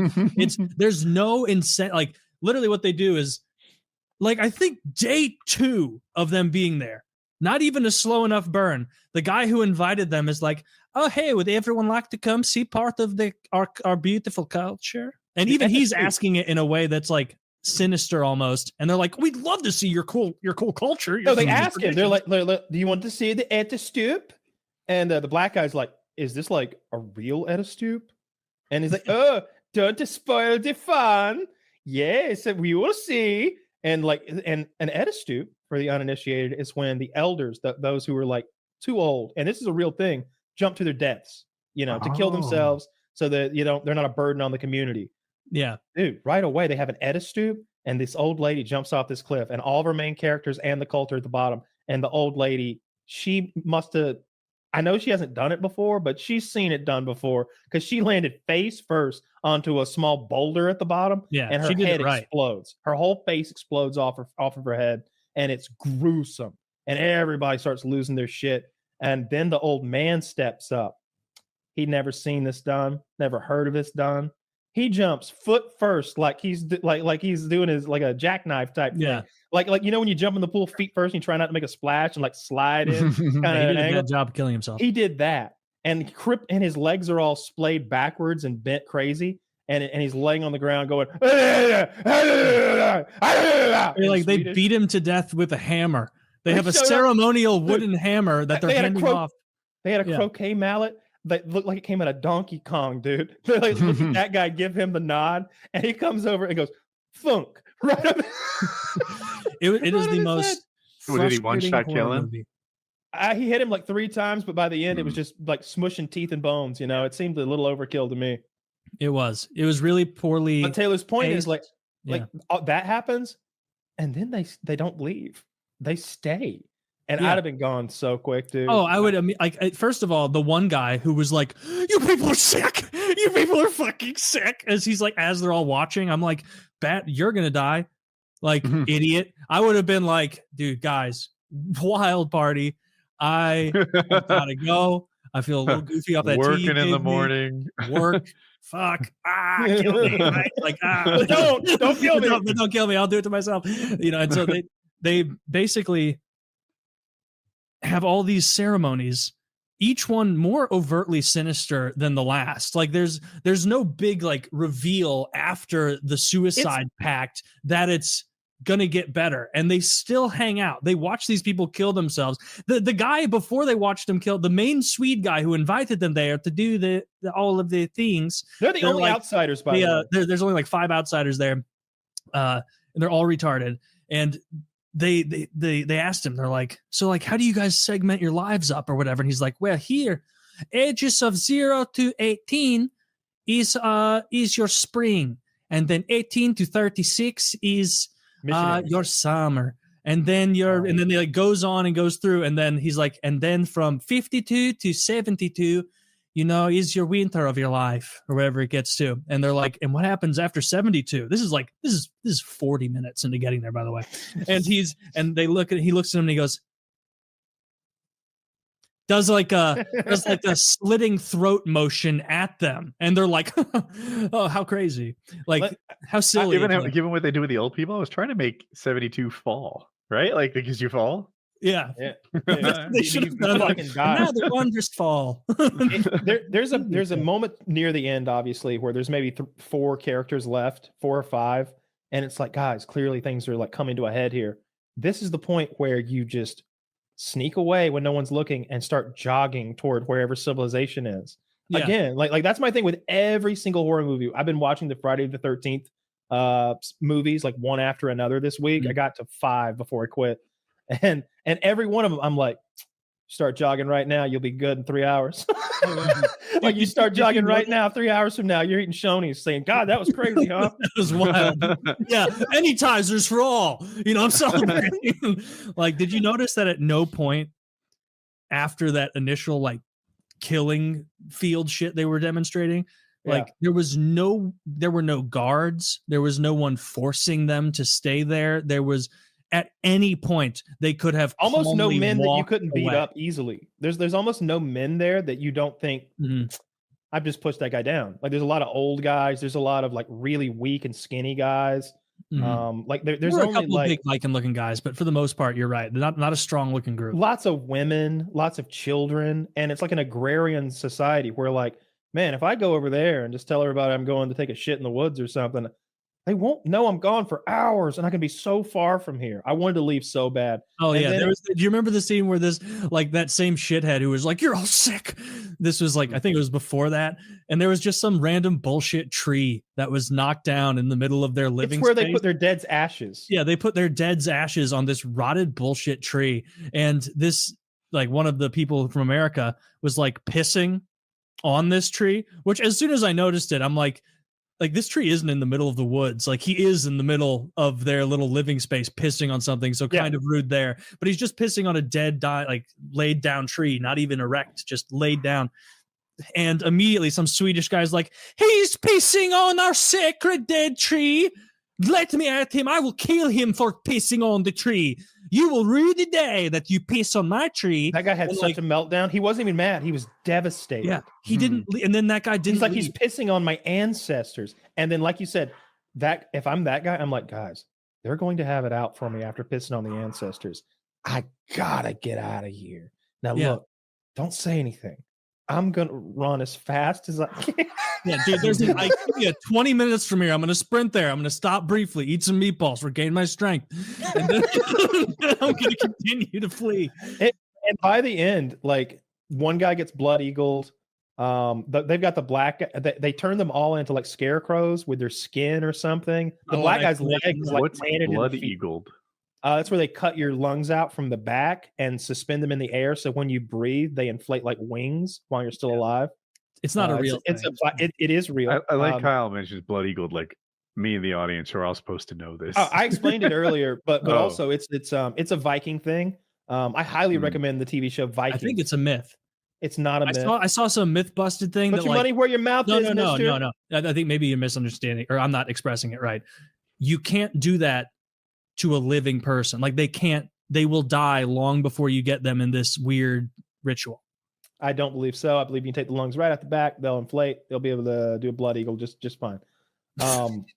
I've done many a blood eagle. I do them all the time. You know. What do the polls say? Can't trust the polls. Go with me on this one. Yeah, they blood eagle the one guy. And Seltzer, heck you. Fucking and Seltzer. I think they just cut the black guy's throat mercifully, but then like at the end, they turn the blonde girl into the May Queen. She just wins basically. She becomes the May Queen and has a nervous breakdown. But her boyfriend, first you think things are going pretty well because he gets to fuck this cute redheaded chick who's a virgin and put his seed into her so that she can bear his child. But then they paralyze him with some sort of weird drug and sew his body inside the body of a just killed bear. They gut a bear and stuff him inside the giant bear. The bear's been there the whole time, by the way. I forgot about that. I laughed out loud when this happened, Woody. We're 20 minutes into this movie and we just got to Swedish Weirdville and they're walking around the Americans and like, this is where we play and this is where we'll eat later. And what is that? That is a bear. Come with me. And it's like, they just ignore it. The bear's in a cage all by itself. No one ever asked about the bear again. Well, they stuff homeboy in the bear and they burn him alive in a barn. Like, what's that bear for? Oh, just fooling around. It was such a waste of like whatever. It was like 2+ hours of movie. It was dog shit. Movies are too long. I horror. I used to see a 2-hour movie and think like, ooh, I'm excited. I'm getting a little more for my money. I'm going to watch 2 hours of Spider-Man or something. Mm-hmm. And now I'm like, knock it off. You take too long to tell your stupid story. Deadpool ruined long movies for me. That shit had 45 minutes of fat in it. Yeah, I just wasn't scared by the movie. I didn't think it was good, and I hated all the goddamn characters. So I guess it's a bad movie by those measures. Yeah, it was a terrible movie. I wouldn't recommend anyone watch Midsommar. It wasn't even vaguely scary. The story structure doesn't make sense. They didn't properly flesh out an incentive for. You know what's a better movie that's kind of similar to like the only thing that's keeping these 5 people there is the one dude wants to write a research paper on them. There's no draw for any other character to want to be here. If I go to Sweden on vacation, I'm not hanging out with my dumb friend in grad school who's writing some useless paper. I'm going to ski. I'm going to do something fun in Sweden. Oh, have you ever seen Vivarium? Yes, I actually have seen that one. The cover is like a veiny arm or something, right? That's the one. No. That's the one where they're stuck in the green house in the pocket dimension and they can't get away from it. Okay, I have seen that one where they're trying to dig their way out and they get assigned a child. So Woody, this is a fun movie. I won't spoil a whole ton of it. Actually, I will. So it's on Netflix and young couple. It's Eisenberg. Jesse Eisenberg's the guy, and the two of them are house hunting, I suppose, and they go into this very peculiar real estate agent's office. He takes them to this new development, and all the houses are identical. And they go in, and they're like, "This is kind of whack" or whatever. And they go outside, and he's gone. The real estate agent's gone. He's kind of just disappeared. Well, they hop in their car, and no matter what way they turn, they can't get out of the subdivision. And they keep driving past number 9, the same house, over and over and over until they run out of gas. They've switched places. He's already been like, let me drive. And still, they can't get out of here. And long story short, the next day, a baby is there in a box. And it says, raise this baby and then you can go free. And so then begins this montage of this baby grows like a dog. Like it's growing fast. It's clearly and it talks, its lips move. And then almost like a speaker from within it plays a voice that's disconnected. And it screams like a banshee when it wants food until it's like the milk is in the cereal and the spoon is stuck in, and then immediately its mouth shuts and it eats. It's disturbing to live with.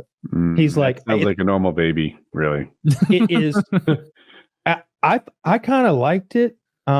It's a dark, dreary, depressing, sad movie. The girl is outside looking at the clouds, and she's like, "Clouds here are all cloud shaped."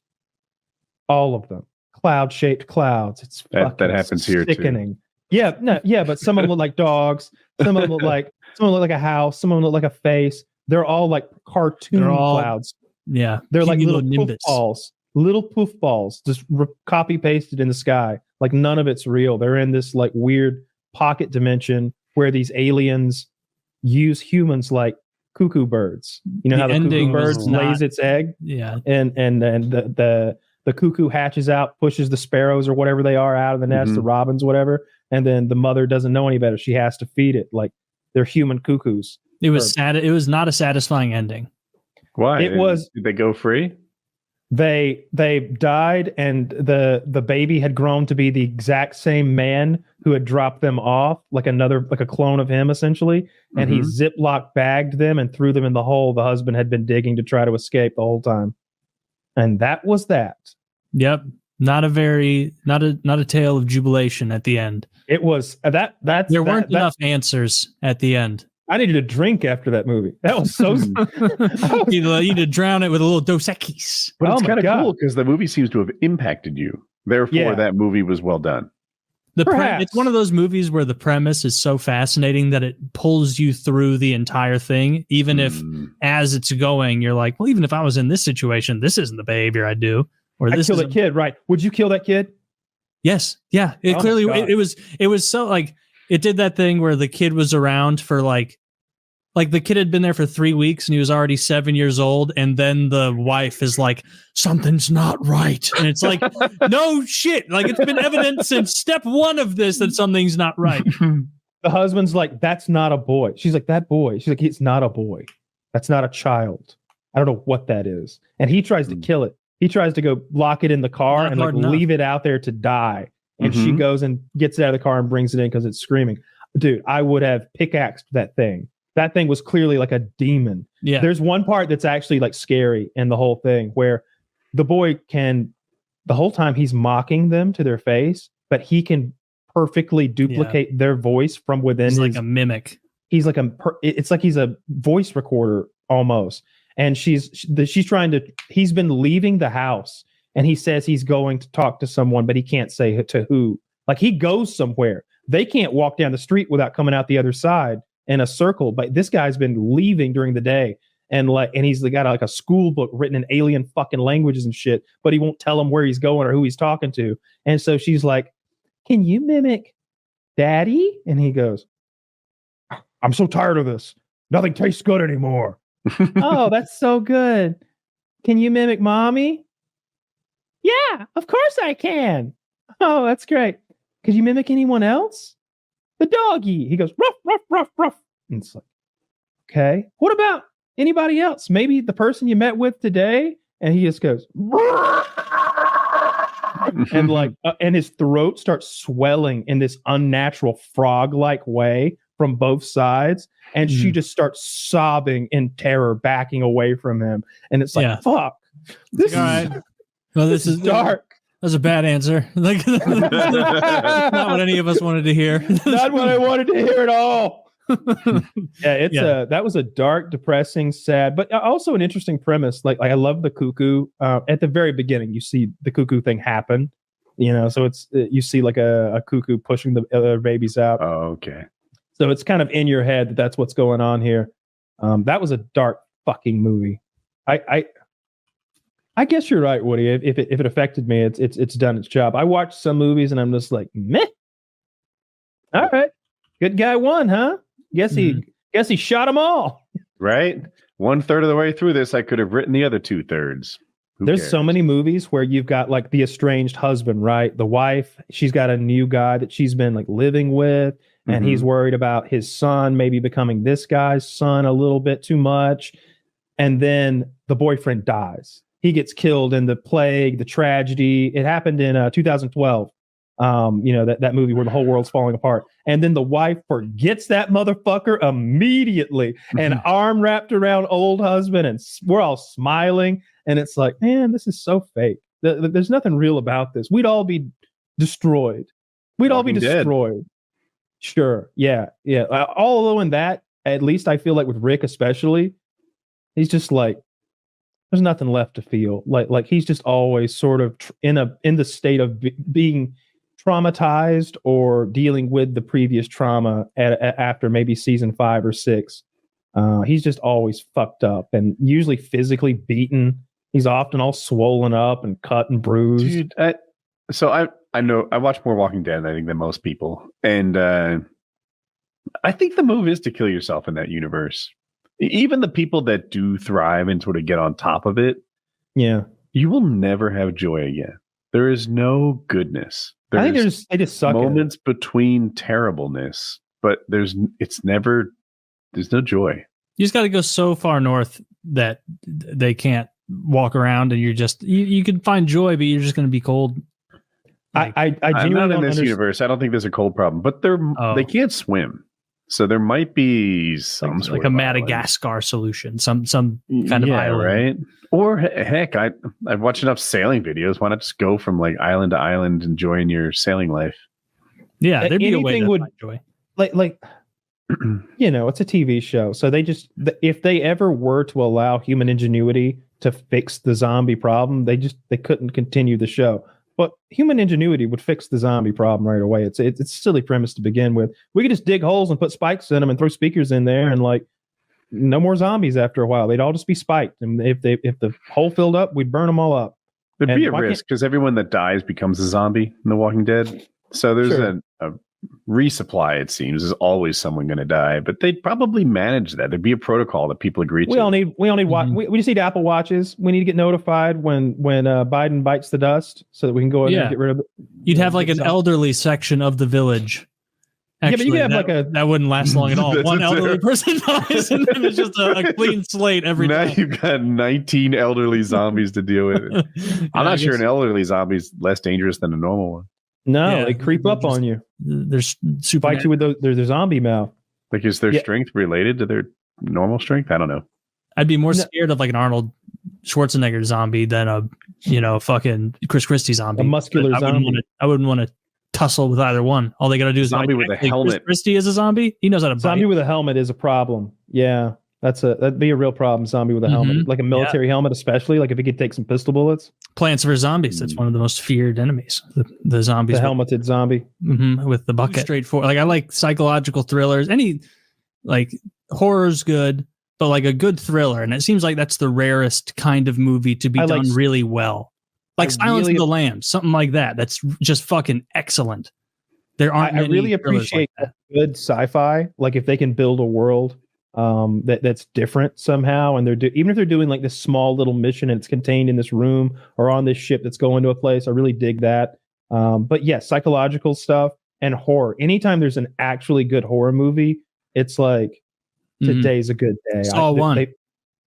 Yeah, sure. Or the Conjuring, I think is tremendous. It's probably my favorite horror movie. I mean, I really like The Exorcist, but that's a 50-something-year-old movie or something. Yeah. Conjuring. My son just watched all the Saws. Now, not every night, 6 nights a week, he watches a movie. Jeez. And he comes down and says, "Dad, I watched a movie." And I say verbatim, "You watched a movie? How cool. What movie did you watch?" He gives me the title. And then I say, what year did that come out? And he tells me what year. I might ask a question about the genre or something, and then I guess how long it is. The thing is, he's like, "What movie did you watch?" "Saw." "What movie did you watch?" "Saw 2. What do you watch?" "Saw 3. Now I'm catching on to the pattern. Yeah. So I'll like look up in advance how long Saw 4 is. I mean, like, is that 1 hour, 33 minutes? That's right. Like, who knew? Oh, it's out in the dark here, 89 minutes. I really like that. That's good at this. I thought that Barbarian movie was tremendous. I like something that's got a twist. Yeah, that was good. The problem with Shyamalan movies is it's a Shyamalan movie. It's like he shouldn't use his name in the promotion for films. Like if you're going to be this guy I'm thinking of something like The Village, where you went in like, what's the twist? And instead of sitting back that's a hated movie. The Village is a terrible movie. Everybody seems to hate it, but if you look at the cast, it's so good. Day Common Con got like, this is the next Night Shyamalan. Yeah. In that he made one great movie and then petered off. One? Well, you had that with Steven. Signs and Dead. I See Dead People. Help me. The real title. Sixth Sense. Oh yeah. Sixth Sense. Okay, those were both good. Sixth Sense was much better than Signs. I think. I would People rather say watch that. I like them Signs. both, But I would rather watch Signs than Sixth Sense if I was going to watch one, though, because I did that last week and I watched Signs maybe 2 weeks ago now. I watched all of his movies. I watched Lady in the Water. I watched The Village. I watched all of that shit. I watched Old.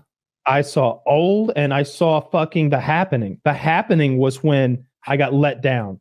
That was the one, because I was had like, really cool trailers. I remember. I don't really remember the order, but if I had seen Lady in the Water, I like Paul Giamatti's, and it was a kind of a little fairy tale in an apartment building, and it was like, this is neat. This is a fun little fun movie. And then what was the other one he did? But when The Happening came out with Mark Wahlberg, and that it was just garbage. It's a genuinely trash movie. There's no redeeming qualities from that movie.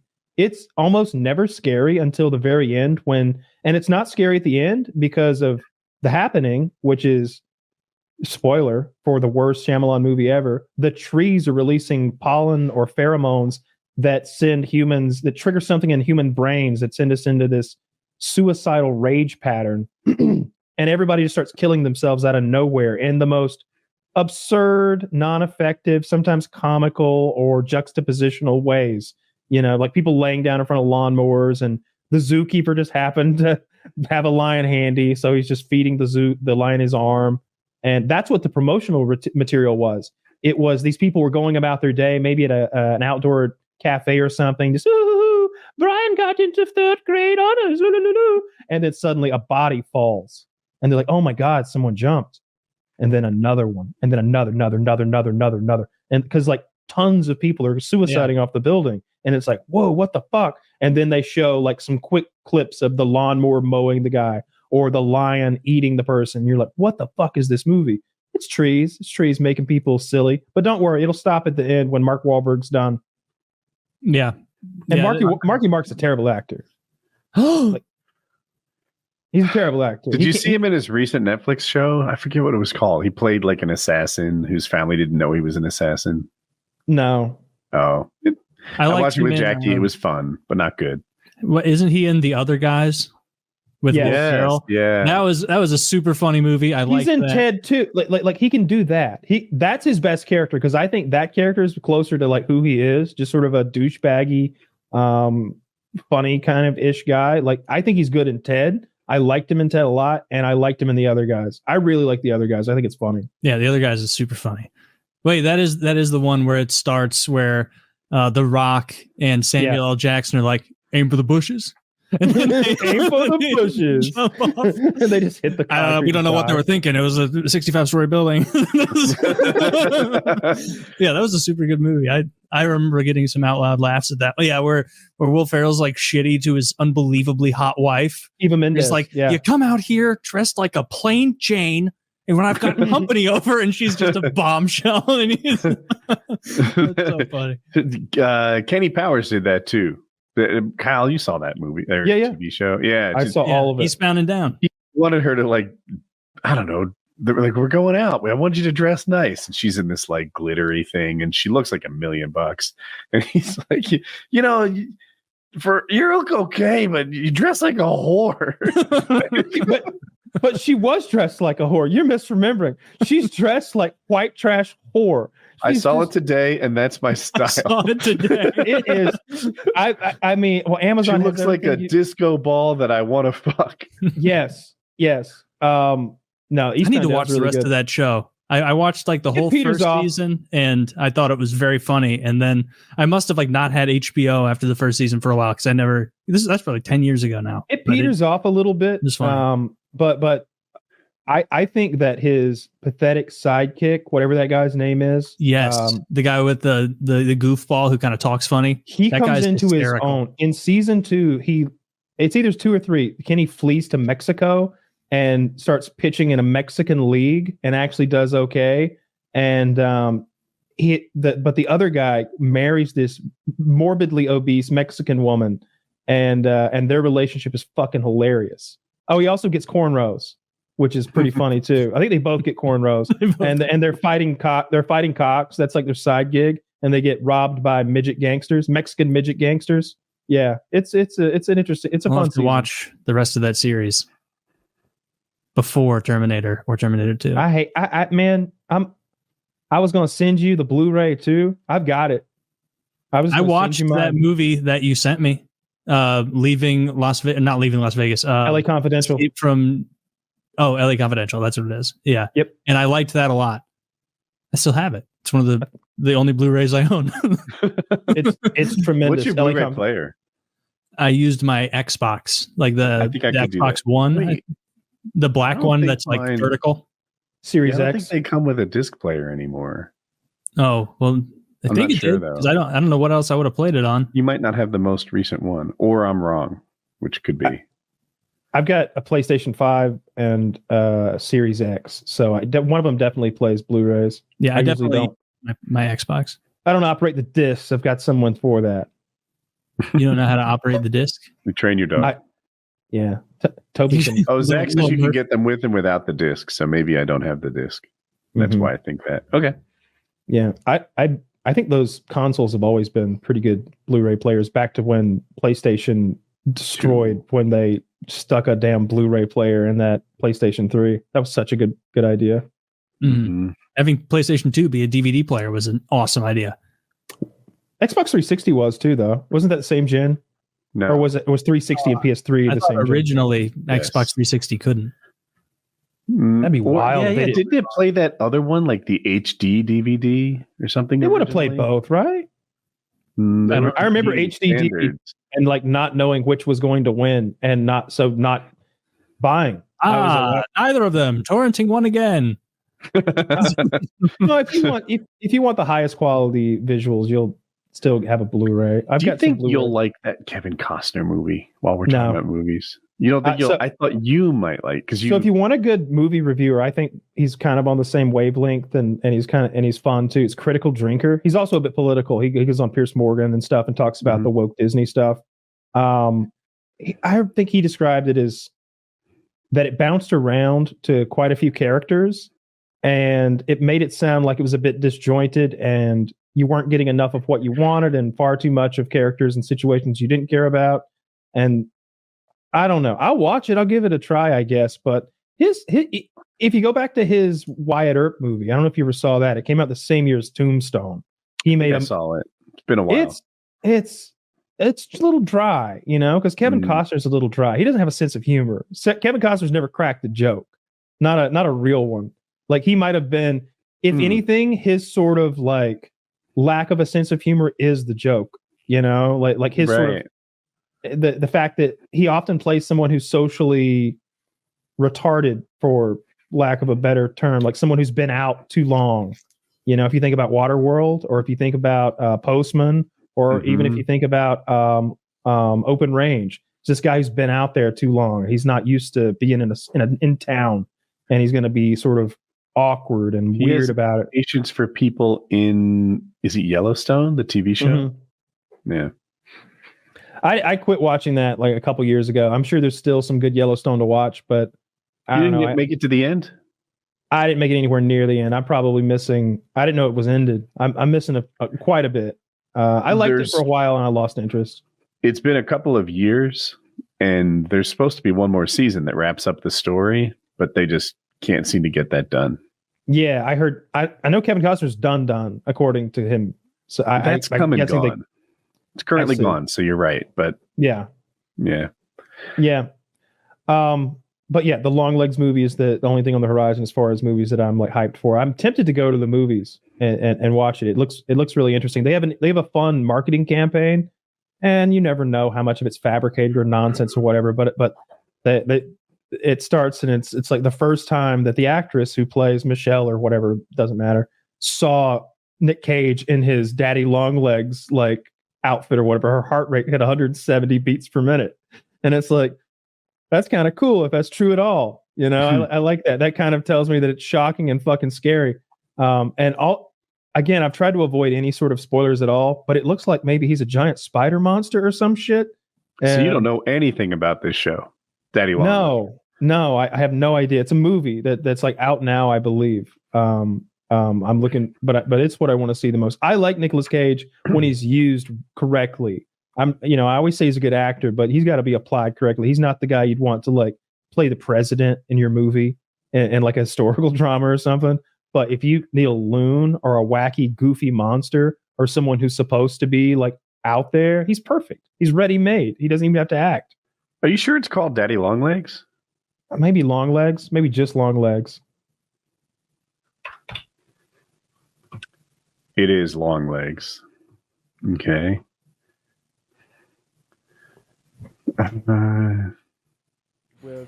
I bought this new service called Shudder through Prime Video. I've got it. You have Shudder? Yeah.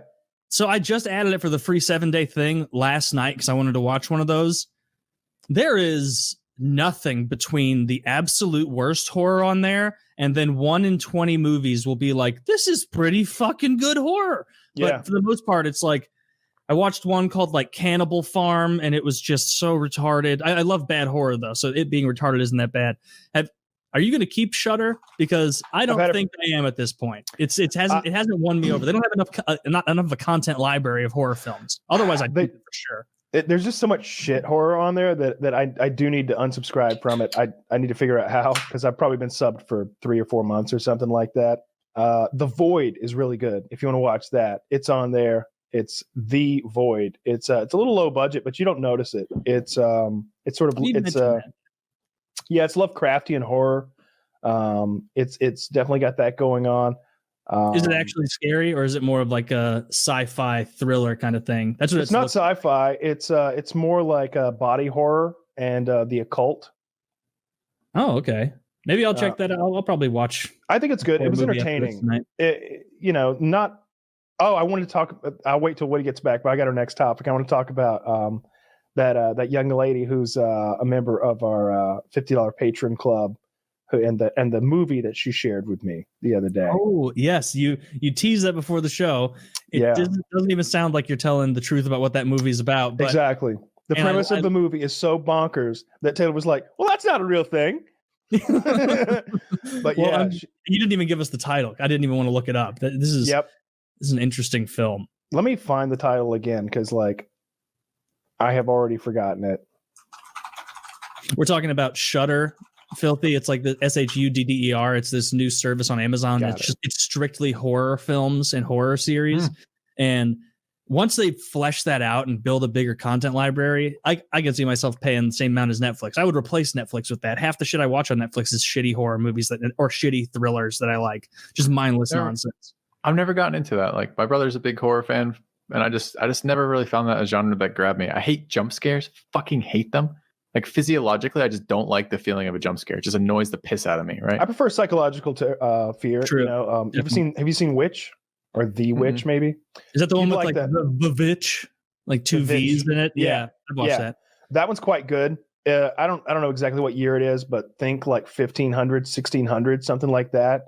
Pre-colonial America, and this father, his wife, and maybe 3 kids sort of leave the village. They're being cast out of the village for his religious beliefs, and it seems that he's even more religious than they are. It's not that he's evil or anything, and living out on a remote farm by themselves, they have some issues with a witch. And I thought it was pretty good. There's some satanic stuff going on, and it's definitely more. There's a couple jump scares, but they don't rely on that. Very few jump scares. I run into there's a couple things that I don't love either way, right? I watched Hostel a million years ago, right? Yeah, that's body horror, right? So it's a Eli Roth movie. Yeah, torture porn, exactly. The body horror, where it's like you're getting like zoomed in shit of people's Achilles tendons being cut and shit like that, and I'm just like, I don't want to watch this. like that. I don't like that stuff. And I don't particularly like jump scares either, because it's like I get my body reacts real strong to jump scares. Like I get the real hard acceleration, adrenaline rush, and I just don't fucking like it. It annoys me that predictable almost. Where like if I'm watching a horror movie, I want to be spooked psychologically, where I'm like, oh man, this is genuinely creepy. It's giving me I saw that character in the back. I got a little I don't even know what Hereditary is good called, for that. where you just get a chill. But the jump scares, when you do get a jump scare, it's like, what the fuck? Now I know that there's not going to be a jump scare for a while. Like you crested your kind of apex there, and now you blew your wad, and we're going back down again. Whereas if there's a consistent high stress level of like that's what you want in a horror movie. You don't want it to be, oh no, there's a ghost now, and it's like, oh okay, awesome. So now I know there's going to be 8 more minutes until there's another guy standing behind the pantry when he gets an apple or something. I watched some horror movie as a kid out of the cinema. I don't remember which one it was, but it was there was the supernatural villain in it was some like doctor, like haunted doctor or some whatever, right? But the way they filmed him, he didn't move fluidly. He didn't move like a human being moved, didn't walk. It was kind of like jolting, like cuts almost as he moved. That sounds like Japanese. Girl. Yeah. And I thought that was really, the first time I encountered that, I'm like, that was scary in the moment to me. And it also wasn't a fucking jump scare, and it stuck with me as something because they really captured that not quite human feel of it, right? With that cinematography, which I thought was pretty fucking good. I don't mind some jump scares. I just don't want them to rely on the jump scares because I love The Exorcist. The Exorcist has jump scares though. Like there's a scene where the mother goes up in the attic to see what all the noise is up there, and the guy's telling her it's not rats, and she's got a candle. Is it called a candelabra? The thing that holds like multiple and she's like trying to see what's going on, and all of a sudden the candles all ignite like gas lanterns, like get really big, and it's a jump scare. But there's not a ton of jump scares. They don't use it like a crutch. No, exactly that. There's a lot of The Exorcist is probably my favorite horror movie. I really like The Conjuring. I really like The Descent, the first one with the girls who go spelunking. That's a good one. That's a really good one for me. And but this movie this girl just recently recommended, I can't believe I watched it. I shouldn't have watched it. It is I'll wait for Woody. I'm excited to get your recap because all you gave us was like a one phrase thing before the show. No, don't give any hints, but wait for it, because the little hint he gave me was enough to get my wheels turning. I don't like being manipulated by movies, right? Like I know the whole fucking genre, like the whole thing about movies is this is a new genre. New genre? Okay. You've never seen a movie like this. Crossover between horror and sex. That's what I'm getting. Those are the two things we've talked about tonight. So it's got to be in between. There is horrific sex in it. I will say that. Okay. I think my favorite horror movie of all time is The Thing. Oh yeah, that's right up there with me too. I love The Thing. I'll take that back. I don't like all John Carpenter stuff because some of his shit I just really do dislike. But I like that one a lot. It's one of my favorite movies. I've seen it 30 times probably. Fucking McCready, played by Kurt Russell, is so goddamn good. Yeah. And then the creature itself and the way it works and the rules behind it are really cool. Them sort of turning on each other and nobody knowing who's the thing is a cool aspect of the movie. I love that. And the location.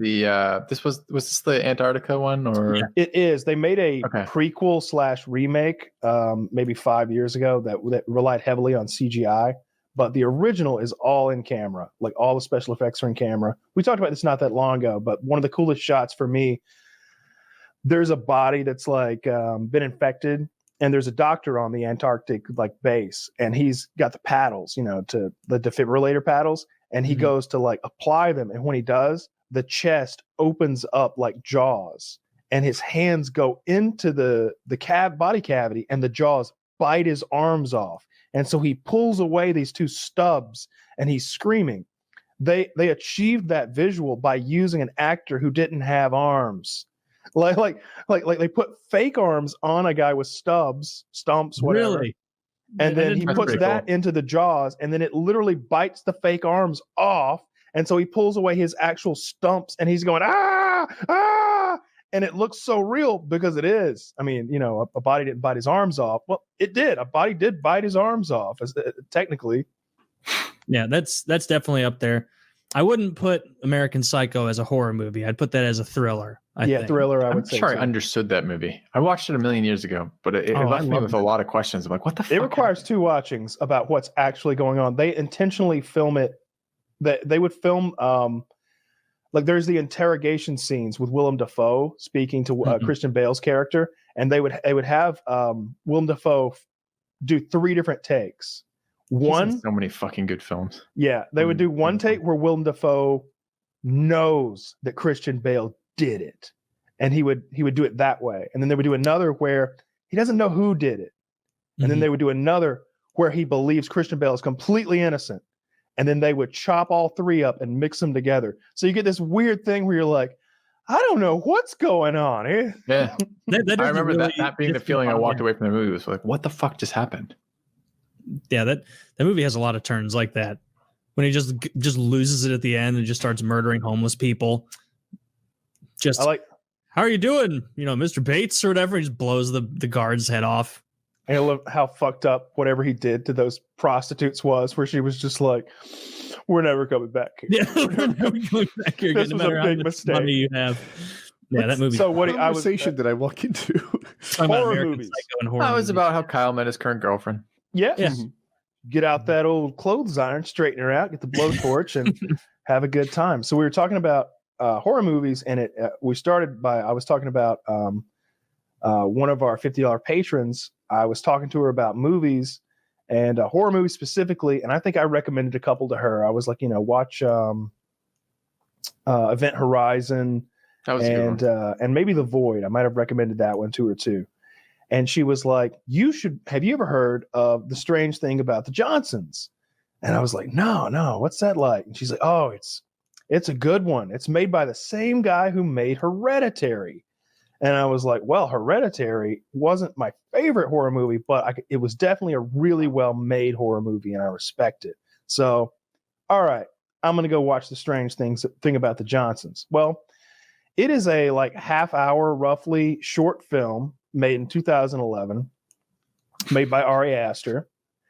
And the premise is, all right, let me walk you through this, one of the opening scenes, one of the early scenes of the movie. Please. Young black kid, maybe 13 years old. He's in bed. He's jerking off, and he's got a little bit of jerk material that he's looking at. This is porn. No, this is. Oh yeah. What he's looking at, as opposed to lotion. I'm trying to get my hands around jerk. I thought you were saying like the I was describing a porno. Oh, I got a little confused at first. So essentially, you see he's holding something. I have a lot of supplies when I jerk off. There's a whole host. I understand. Yeah, it's like a tackle box. Gotta get the poppers, everything. So he's jerking off. You can start to see his hand moving under the blankets, and he's holding something that he's looking at, some visual stimulation. And his father walks in and catches him. And it's a little awkward, and the dad comes over. He's like, "Hey, look, this is completely natural, right? Like, look. You're growing up. You're becoming a man. I get it. Just, hey, don't let your mom catch you. That'll be embarrassing. But look, just keep the door closed. I'll knock from now on." They had that talk. Really, really good stuff. The dad handles it perfectly or whatever. The dad leaves, and the kid looks back at his jerk material. Anyone want to take a guess what he was looking at? I won't say. I just read the synopsis, and that was a roller coaster ride. Nope. He's looking. I'm probably wrong. Was it gay porn? Is it just as simple as that? He's looking at a picture of his dad. That's what he's jerking off to. Okay. So then we go forward in time. Keep in mind, it's a short film. Wasn't this fortuitous? Minutes. This worked out better for him than he thought. Yeah. Well, you'll see. Yeah. So he begins to systematically rape his father over the course of their lives. At his wedding, the son's getting married, and he's got his bride next to him. His mom and dad are there. They're posing for the picture, and the son is grabbing the dad's ass in the back. He's like, yeah, getting him a big handful of daddy ass. And then he takes his dad in the back, like in this hidden area. And he's like mouth fucking the dad, like raping his mouth in the back. And the dad is super ashamed of all this. He's literally being raped by the son, but he can't tell anyone. And there's scene where the dad is taking a bath. He's just trying to get away from all the rape. And he's, I want to say it was a scene where he didn't know the son was still in the house. Maybe they'd had like a dinner party, and the son should have gone home with his own wife, but the son like breaks a picture frame out, and he goes, "I'm going to stay and clean this up," to his wife, and his wife leaves. So it's just him, his mother, and his father in the home now. And so the dad is in the bathtub. He's got a headset on like I do, and he's listening to some music. He's relaxing in the fucking bathtub, and the son starts knocking on the door. But the dad doesn't hear it. Well, this enrages the son. He goes, "You know how I feel about locked doors." And you're just like, oh no, what's he really do? is rapey. And the son starts bashing the door down with his shoulder, and the door is like splintering, like the frame of the door, and he comes into the room, and the dad goes, ah! and then you just cut away to the mother upstairs in bed, like watching television, sitting on the edge of the bed, going, turning the volume up, She knows. up, to cover the screams of the father while he's getting ass raped down in the bathroom below. Is that how it ends? This is entertainment. Oh no, the ending. I'm gonna spoil the ending. Anyone who's not gonna watch, I would never watch this. I'm not gonna exactly. watch this. That's why I usually don't spoil endings but this one I don't think anyone's gonna watch. But if you're gonna watch it, cut away right now. It'll take me like 30 seconds to tell the ending. Now, all right. So the ending is the dad is writing his story. He's like writing it in a memoir and on his computer about how this all happened. It's called It Hurts to Sit. The Johnson family story. And he's got it all written out, how this all happened and why he's afraid and ashamed and all this. And the son catches him with it and he grabs it, and the dad does, and starts running out of the house, runs across the street, and a fucking truck hits him right there, fucking kills him dead right in the street. And the son is holding his bloody body, crying. And that's how it ends. Wow. So do you still have contact with this person to recommend this to you? Yeah. So yeah, how did the dad get raped the first time? Was the son bigger and stronger from the get-go? Is that the scoop? Yeah. Son's muscular young man. Look, I watch this shit and I go back to her. Again, for Woody's benefit, this is one of our $50 patrons. This is one of the wonderful people who we hang out with every month. Yeah. And I'm just like, why the fuck did you send that to me? I watched it. Why would you send that to me? I sent you fun movies. Sam Neill was in that movie. That was a real movie. That was a real movie. Like it's. You sent me an incest, rape, black family, gay short film that has ruined my evening. This is. Why would you make? What was the answer? What was the answer? I pay you $50. I own you. Like, I thought it was funny. I thought it was funny. Was her answer? She loves it. She loved it. I mean, it doesn't sound funny. No, it sounds the opposite of funny. She's great. She's a very There's no jump scares. Person. It sounds like though. Not a jump scare at all. No. Yeah. Just a lot of incestuous gay rape. Yeah, familial rape. Is there even a word for that? You know how it's like incest? Filicide if you kill your son, like patricide if you kill your father. What is it if you rape your own father? Patrifuckery. I'm not googling that. No, you know what? I think that's on Woody. Doesn't he do the fact checking? I've stopped. For reasons like this. It's so fucked. I want to try to find like an image of it that sort of like spells out like how awkward it is. Yeah, perfect. Give me just like 10 seconds to get it to images of it. Let me see. I want to see him grabbing his dad's ass. And I'm not going to show you anything like you wouldn't want to see. Yeah, some assumptions about what I want to see. Is this something I could stream on Twitch? I don't know about the legality of it, but it'd be hilarious. Is it on what do you pull out of that? What's the Amazon list for that called, Taylor? A wish list? No. What you're limited to with the watch party thing. Yeah. I would only want to do it if I could find it on YouTube. The Strange Thing About the Johnsons. So I guess that kid gets bigger and stronger. All movies on YouTube 8 years ago. I could watch this. I don't know if I want to though. Wait, you can watch old movies that are on YouTube? If it's on YouTube, you can watch it on Twitch.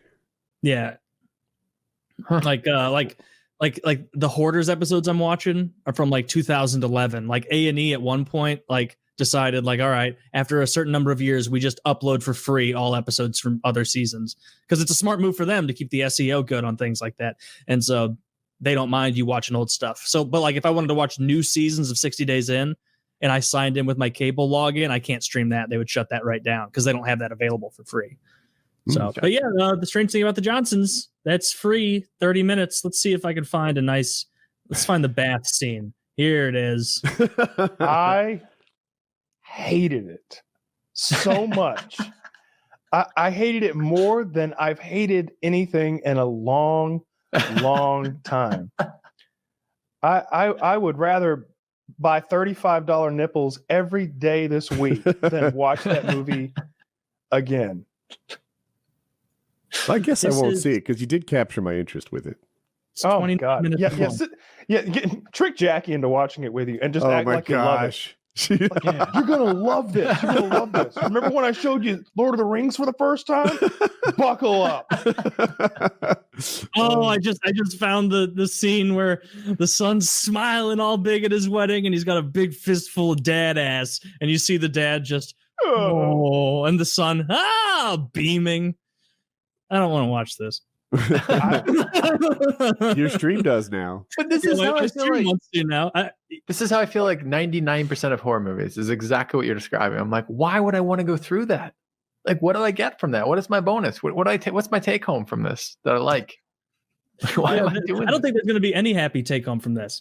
Kyle described it, from what I can tell from the Wikipedia article, exact to a T, except at the end, it doesn't end with the father dying according to this. It ends with the son going into the living room and the mom stabbing him, and then he tries to force her into the fireplace, and then she stabs him to death, and then it ends. Right? I stopped watching. Frank didn't watch to the end? You watched what, 23 and a half minutes of a 25-minute film? And you're like, no. I stopped watching when the father dies in the street being held by I was just like, you know what, enough. I didn't know there was more. I didn't know there was. I thought that was the end. The camera kind of pans up. I was like, that's it. That's all right. Enough. I'm going to go watch some fucking Looney Tunes to wash my brain of this filth that this girl has put upon me. I can even tell from the body language, this is some rough acting. Is it? I didn't think so. I didn't think the acting was that bad. Ed Gein, one of the most successful serial killers of all time. I mean, he's well known. There's a new Netflix thing about Leatherface. Heard of him? That's Ed Gein. I have. There's a new Ed Gein. I don't know if it's a show or a movie, but it really follows him doing his evil stuff. I don't watch that stuff. That's not my kind of horror. But I saw it being advertised on Netflix. I've been looking for good horror movies to watch. I've been watching a bunch for the spooky Halloween season, but they're few and far in between. I watch a lot of trash.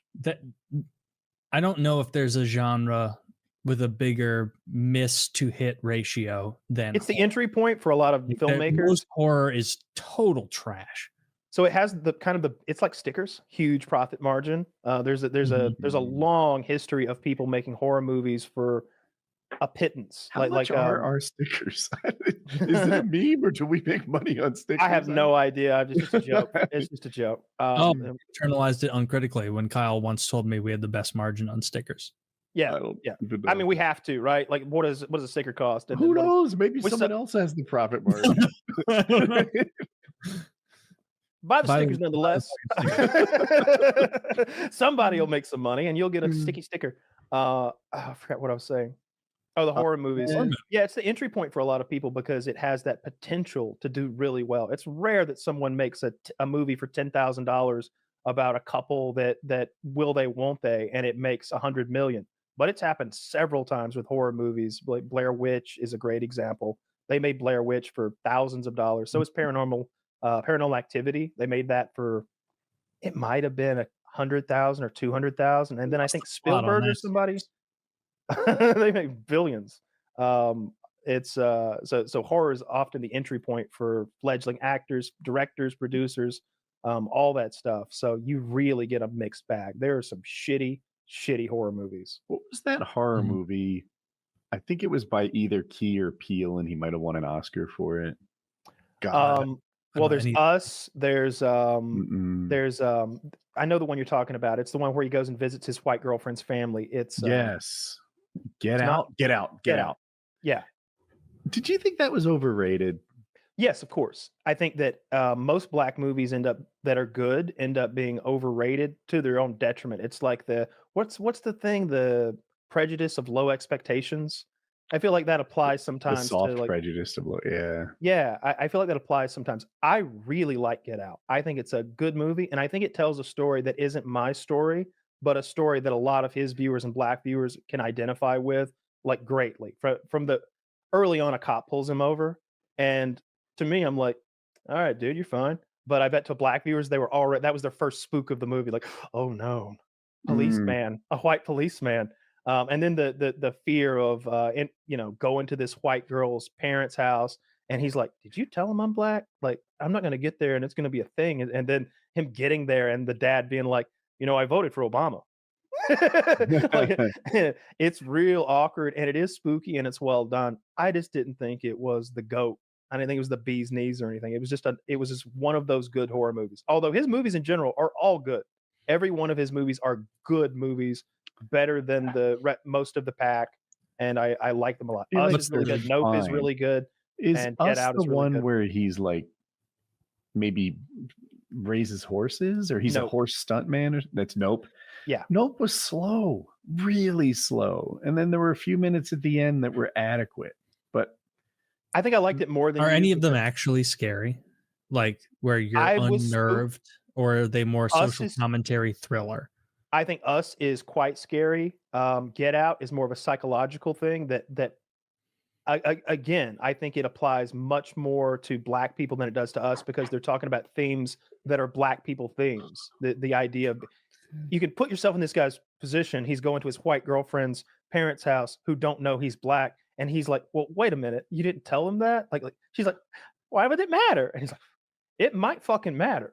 You know what I mean? Like, because we're not going to Main Street 3 blocks away from home. We're going out into the wilderness country of like Maine or something. We've been miles on this desolate road going to these people's house. I get how that would be scary to them, but it's more psychological. Nope scared me a few times. Honestly, one of the like, were they jump scares? No. The at the very beginning, there's a chimp attack. That's a bit of a that is spooky.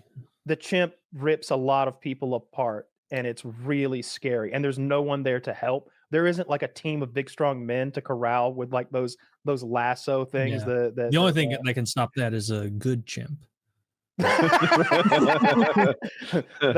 opt for the gun. That part was pretty unnerving, and then later on there's a fake scare where like there's some people in masks, and you don't know what the bad thing is yet, or what the monster is yet. So when you see the mask, it really triggered something in me, because I'm afraid of those round-headed, big-eyed extraterrestrials, like just the standard gray. This is Get Out. Yeah, this is Nope. Nope. Get Out is the one with the black guy and the white girl, and there's a lot going on when you finally get there. They're stealing black bodies to put white minds into, so that they can be sort of immortal, living in these slick black bodies. Really complementary. Like these are the most athletic versions of humans, and therefore, like, yeah, you're like the best ones. We all want to be you, but yeah, it's a little sucking dick, like where it's like, yeah, we're the best. You need our body. Is that how? And then and Us, I actually it would be like, oh, they must come after us for our mind. I somehow read it. It felt like an insult to me in a twisted way. Like, oh, you guys are the most athletic. That's what you bring to the table. As if they couldn't bring something different to the table. Well, they're looking for a mech suit to get into, right? They just want his physical body. His mind is literally not important at all. They're going to suppress all of his personality and his mind with hypnotherapy and take over his body, as it were. Where does his mind go? What body do they put it in? It's still there, but suppressed, and you see him falling into blackness, like into a black pit where he's being controlled. He's on board, but he's completely out of control, and someone else is going to take his body. Is the premise? And I'm looking at the mask here. This isn't that scary, but I also haven't seen it in context. It pops up out of nowhere. I'm looking at the mask from Nope, like that thing. Oh, so I was trying to get a gauge for it. And, this is the kind of thing that like isn't spooky on Google Images, but I'm fully open to it being spooky. The big antagonist in Nope is not something with a mask. It flies around. It's giant. It's a monster. Yeah. It's a very interesting kind of monster that I've never seen before in a movie. I found it really two big unique. Jet black eyes and like two little nostrils. Is that it? Yeah, that's what I'm in saying. that scene, he was hearing something. There's already been like weird happenings, but he's hearing noises in his stables, and he's like searching the stables with a flashlight, and those heads just pop out of nowhere and look at him, and that spooked me pretty good. Us is good too. Us is more of a home invasion movie with a black family, and they're being invaded by like scary doppelgangers of themselves. Home invasion movies are scary because that's some shit that could happen. What are they trying to do? Like, I don't want to spoil it. And they're up to some no good. I will never see it. Yeah, but there's a few people listening. In Nope, the big bad monster, I don't think this is a huge spoiler. It suppresses technology. And that felt like a real reach sort of workaround to make the rest of the movie work. So to film it, they had to use this hand cranked thing. Mm-hmm. They couldn't film it like with any kind of remote cameras or like something that was automatic to like deal with it. Cars, motorcycles, I liked etc. That doesn't work because technology somehow doesn't work around it. And so now we're this isn't exactly it, but so now we're fist fighting this big thing, and I'm like, oh, it just seemed like, oh, isn't that convenient? It suppresses our technology, and therefore you have to do this particular thing, and all the normal solutions don't work. Did they have an adequate explanation for why it shut down iPhone recording, but not like I guess analog or whatever that's called? It gives off an electromagnetic field that fucks with anything electronic. So, and it's sort of part of the film. Was this family was I think the first images captured on film or the first movie or something was a black man riding a horse, and it was this family's ancestor, and they still worked in the movie business with horses to this day as their gig. Mm-hmm. And so at the end, the two things that allow them to defeat the big monster are riding a horse to like get away from it, and using an old analog camera that there's no electronics. You're just exposing film and reeling it, and so that I liked all that. I dug all that from the filmmaker's standpoint, like him sort of paying homage to that old stuff, all the stuff where they talked about the history of film. And I liked that character. I liked he's like a goofy sister who would like just wants to bleed the business dry, and a loyal son who wants to like carry on in his father's footsteps in a way. And then there's a fucking monster there gobbling up horses and people and stuff. And the monster's cool. I like that movie a lot. Okay, you liked it more than me. Yeah, I don't know how it did, but I dig it. I like all those movies. Of all the Jordan Peele ones you described, that little premise sounds the most interesting. The like, oh, we have to. This rich white guy has to steal a black body because they're so much better. Like that device doesn't entice me. It sounds it sounds almost like you're jacking yourself off. They are old people that are like renewing and living longer. They're not just dad pods looking. Why wouldn't they re-up for all that white privilege? Because it's 2020. That's a myth. Wow. No such thing as white privilege. Have you walked the streets? Racist. Please, I think it's white privilege. There's a cup. I can't say that. Isn't that the worst? Where you're like, oh, this would be funny. Fuck. You can't say that. That's all right. Well, I'm closing this window of all these note masks. It is a little spooky. Yeah, Us has scary masks too. Us is a like I said, home invasion stuff is always scary. I don't know if you've ever seen The Strangers with Liv Tyler from Lord of the Rings, but yeah, I've seen that. And it almost, I think the way the initial Strangers ends is similar to the way The Shining ends, where the guy shows up at the end to solve things, and then he gets like an axe in the back, literally in both movies. Literally an axe in the back in both movies. A lot of people didn't like that. I don't think that happens to him in the book. And he's also the only black character and the only character who has some wherewithal. The only guy who knows what's going on from the very beginning. In The Shining. The Strangers, it wasn't a black guy who got axed. It was I don't know the actor's name, but yeah. I mean, it makes sense because it's a black family and the white guys coming to say they just reversed it. But that every time that Nicholson kills that guy with the axe in The Shining, I'm like, fuck, because he just spent the entire like hour and 40 minutes or something planes, trains, and automobiling, literally snowmobiling or snowcatting to like save the day, and then Nicholson just chops him right in the chest immediately. Have you guys ever had a home invasion? No. No. In your home? Knock on wood. No. Yeah. Woody has.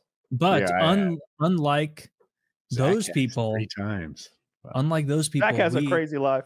We all have guns. Yeah. I've got my self-defense kitchen knife and my pepper spray. Fiddlesticks. I forgot about that whole felon thing. No, but yeah, I can't find any good horror movies. It's just the old bag. Nothing. I've watched a bunch of horror movies the last week, and I don't think I've seen anything that's worth repeating.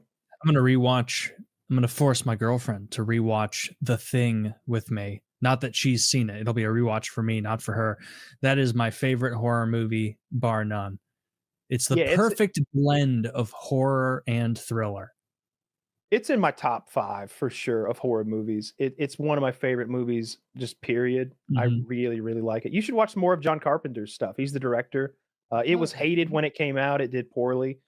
He did movies like In the Mouth of he did movies like In the Mouth of Madness with Sam Neill again. That's more of a Lovecraftian movie about there's this author named Sutter Kane who's a Stephen King stand-in, and Liam and what's his name? I just said Sam Neill's character has been hired to like go find him because his book is due, and it gets into some weird interdimensional Lovecraftian stuff where he's writing these horror books and they're becoming real, and it gets very mind fucky, and Sam Neill's losing his mind, going crazy. That's cool. I would watch that. I really like Sam Neill in pretty much everything he's in. He was in some show about like popes and cardinals years back, and that was pretty good.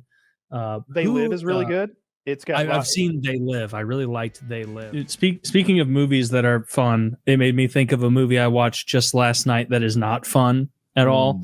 I think it's on Netflix, and I was, Destiny doesn't know.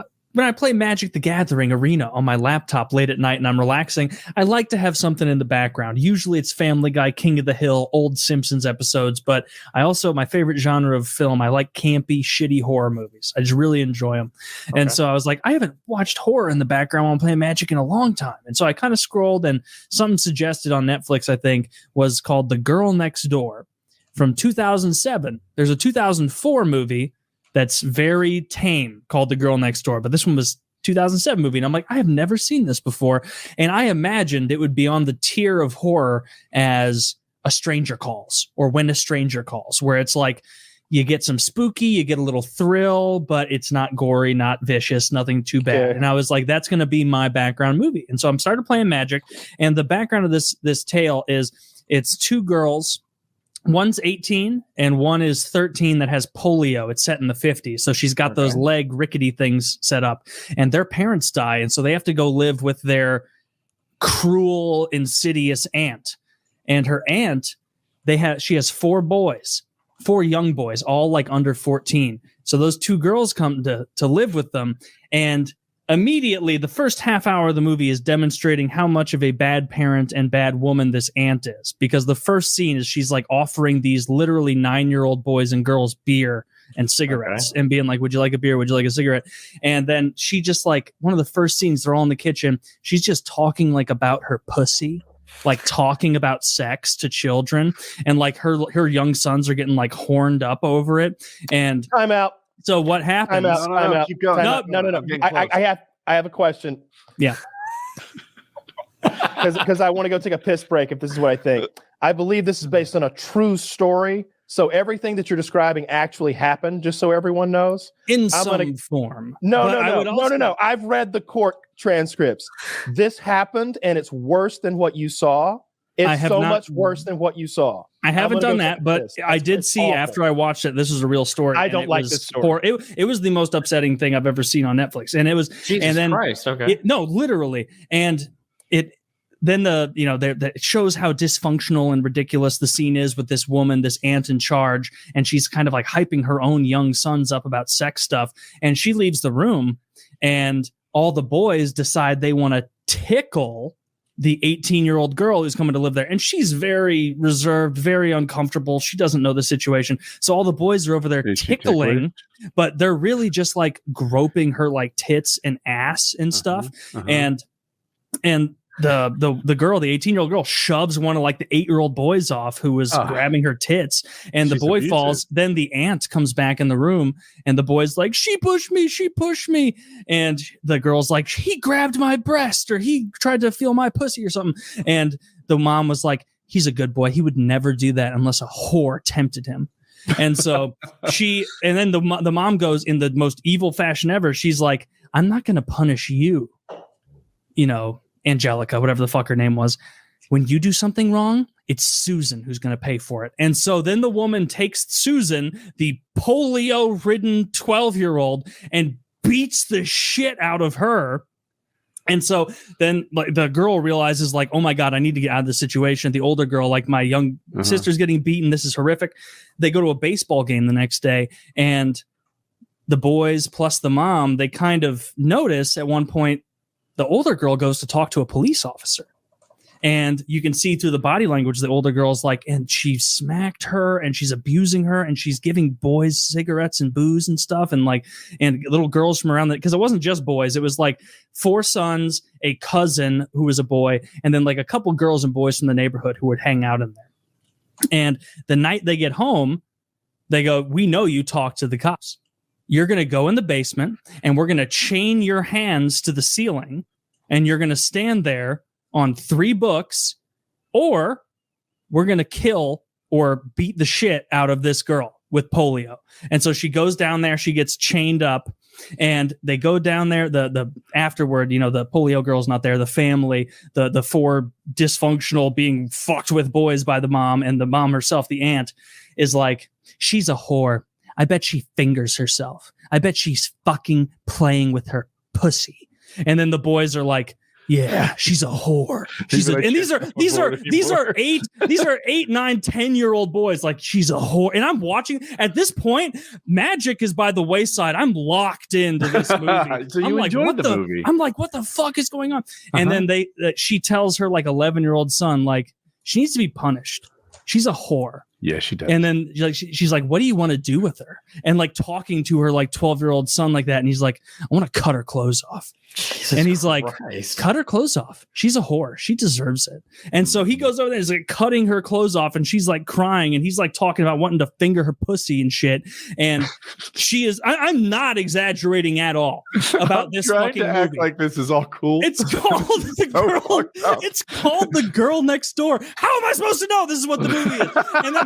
And then they cut her naked and everything. And then the mom is like, I bet she's given blowjobs to boys before. You know what we do to girls who do that? She starts burning her with cigarettes.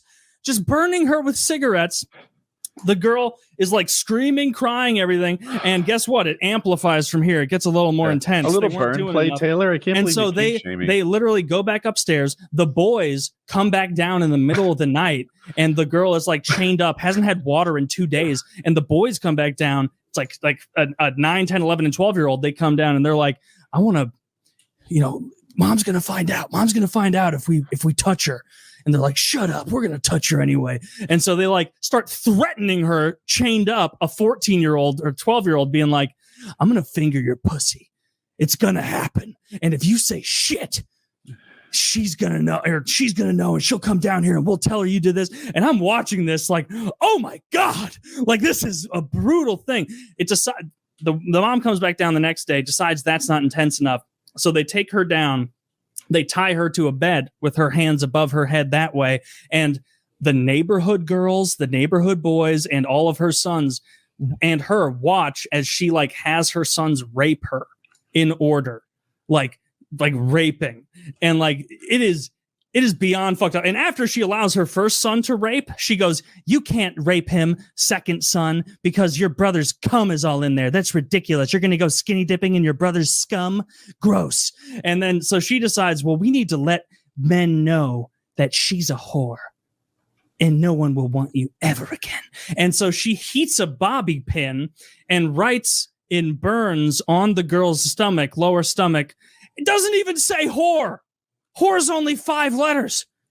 She wrote like, I am a whore. Fuck me, please. Fuck me good. Like that amount of burns in her skin. Are you exaggerating with that? I'm not exaggerating. Wow. This is really upsetting. It is. I won't go any further because I don't want to spoil that great ending. But it is bar none. I had no idea how upsetting this movie would be to watch. It's called The Girl Next Door. Does that strike you as something horrific and horrible? I knew about it, so like as soon as I didn't know about describing it, I was like, "Wait, that's that thing that happened." That have you seen it? Happened. I would not. No, I would not watch the movie. I know what happened, and it's much worse than what you're describing. It's and there was also the part after the writing on the stomach where the mom decided this is horrible and she's a whore, and she starts giving a little monologue in front of all the boys and neighborhood girls. She goes, there's only one little place that makes a woman want to have sex, and if you get rid of that place, why are you? Then it no longer wants to. I'm telling the fucked up story, dude. And I feel like you're like one of those movie recap channels on YouTube where I've gotten like all what the is fucked the up place? I don't understand. The place is the clitoris, and then the woman uses the aunt uses a blowtorch to burn the woman's clitoris. She ruined her clitoris, and then the woman dies. She dies at the end of her wounds, almost mercifully. How bad they were to her. But I was like finishing up that movie, and the credits were rolling, and I was like, There's no world in which this is appropriately called The Girl Next Door. Like, give us a real horror story, because there's another movie called The Girl Next Door, and it's about a silly little phone call. Like, there's no reason for this, but this ruined my evening. It ruined your evening? The whole night. Like hour late tonight, I'll be thinking about this again. It's so awful. It's so awful that happened. It's one of the most, and it's not a movie that relies on the gore and stuff. It's more just the thought and the knowledge of what's going on. It's truly upsetting. And I watch a lot of horror. It is rare for me to find a horror movie where I'm like, oh no. But this one did it. So I guess hats off in that way. But it didn't scare you. It just like disturbed you. It was just gross. Yeah. It really makes you like feel. It makes me feel worse to be a human if that's what we're like. You know what I mean? It's like only some of us, a small percentage of us. But that's what I'm saying. Like some of us are like that. Like I'm one of those things, and one of us is like that. Like it's just it makes us all lower. It's so awful, and it's terrible. I think I saw a post on Reddit once, like one of that described like what happened, the whole thing, and I read. I don't want to read that. It's real bad. It's just so awful. I don't like that story at all. That might be my least favorite story. That I will not be rewatching. No, it was. You don't want that one on Blu-ray? I like fucked up movies and shit like that. And so part of me, like I'm watching, I'm like, this is great. This is like really fucked up. Like I like when it catches me off guard. I did not see most of that shit coming. But then you realize it's based on a true story and it's pretty horrific. Yeah. Yeah. I don't like torture porn. I don't like that stuff where people are like tied up and being cut apart. Like Hostel. That shit was the worst about it. Hostel was like 0% scary, 100%. If we show someone's finger getting cut off in this way, maybe people will get scared. There was a whole genre of gore porn, like Audition, Hostel, the Saw movies. That Martyr. There's these like Italian films or French. Like, there was this whole genre where basically it was just like how much gore can you put on the screen, and like that's like scary or horrific, or whatever. Yeah. Speaking of Skinny, I watched this really fucking dumb movie on Amazon last night. It's called Thinner, like thinner, fatter, like thinner, and it's based on a Stephen King book. And the fucking the plot of it is this big fat fucking attorney. I'd never read the book, so I don't know how close they got to it. But this big fat fucking attorney, who from the very first scene is so obviously in a fat suit, is walking around like being kind of like shitty to people and being skeevy in the courtroom, and he's just sitting at like a dinner with his fancy fucking friends, and he's like and like they wheel like the dessert cart around, and even like his wife and people are like no, and he's doing that fat guy like, oh, just one thing like on his belly. I just need one more. And they drag him out of there. They get in the car, and then his wife starts blowing him on the way back. Long story short, he doesn't notice a gypsy woman walking out in front of him. He barrels into this gypsy woman, kills her. Classic. And like then he and the judge and like some other fucking dude rig it all so that like he gets off scot-free. So it's like, she walked out into traffic. You should have known. And when really he was getting his dick sucked, and that's why he didn't see it. The dangers of roadhead. Exactly. You know, it is not safe. I never feel like I'm driving safely when I get my dick sucked in the car. I don't think any of us. And then a gypsy man comes out and like touches his face and goes like thinner, and then leaves. And this whole time his wife's been bitching and moaning at him to lose weight, and then he gets home and he still is eating shit, and she's like tracking it on her little like old chart, and he's like down to 283. She's like, You've lost 40 pounds in 2 weeks? And he's like, yeah, it's going great. And then like he keeps losing weight precipitously. And so there are scenes of him just like sitting like just with whole pies, like, and like he finally snaps and he's like, I'm eating 12,000 calories a day and I'm losing 3 pounds a day. I don't know what's going to happen. And it gets to the point like they take away a fat suit like every 20 minutes of the film. But the problem is like by the end of it, where he gets to his normal self, he's not skinny enough. So what do? They add like other makeup to make him look gaunt as shit. And like at a couple of occasions, he's like talking to the fucking gypsy, trying to get him to like remove the curse. And he's like, it's those like terrible like porn angles or something where he's like, yeah, you need to take it away. Look at me. And then he like reaches down to lift his shirt up, and then he does, and it's just from the neck down, and it's like emaciated, the smallest little man. And then he puts it back down, and he's a normal man again with his fucking face. And this movie, my God, I can't recommend a better waste of time than this fucking film. This was so dumb. Again? Thinner. I'm shocked that neither of you have seen Thinner before. It's a classic. No, it's real bad. Yeah, but it could be a classic if it's fucking horrible. Didn't it come out of left field? It's got a 5.7. Like, it can't be that bad. It's not that bad. Didn't it come out of left field though? When like the gangster comes out of nowhere in the third act and is like, "Yeah, I'll help you get." Yeah. Like the attorney had gotten like one fucking Dago off. Like this greasy Italian guy who like just shows up when he's too thin to fight for himself, and he's like, "Yeah, I'll take care of him." So he goes down to their fucking hovel, shitty gypsy area, and he just starts like firing on them and killing them and poisoning their dogs. It's Joe Mantegna. Like I'm watching the trailer, and it does in fact look as terrible as you. And they just showed the scene. They just showed the fucking scene of him emaciated with the thing up. And he doesn't even like. It's just like he just strokes his face. And he's like thinner, and they just invert the colors. It looks so bad. Yeah, he like does this weird. Like I would never let a man get close enough to touch me. That would be like, whoa, what the fuck? Wait, there's like, AKs and cars exploding. What's going on? That's when the fucking guinea goes down there and starts shooting up the gypsies. The guinea. Yeah, a couple whops go down. I can't believe that it's a thing. This makes no sense. Guinea. I can't believe this existed. Yeah, man. Yeah. Look, Stephen King is the most prolific movie writer of all time. Like more movies have been based on his books than anything ever. Yeah. Like there are movies that you don't even know are Stephen King. The Green Mile is Stephen King. I knew that one. Like dozens and dozens of movies. Like I would need to. I'll Google it right now. Most people know The Shining is. Yeah, of course.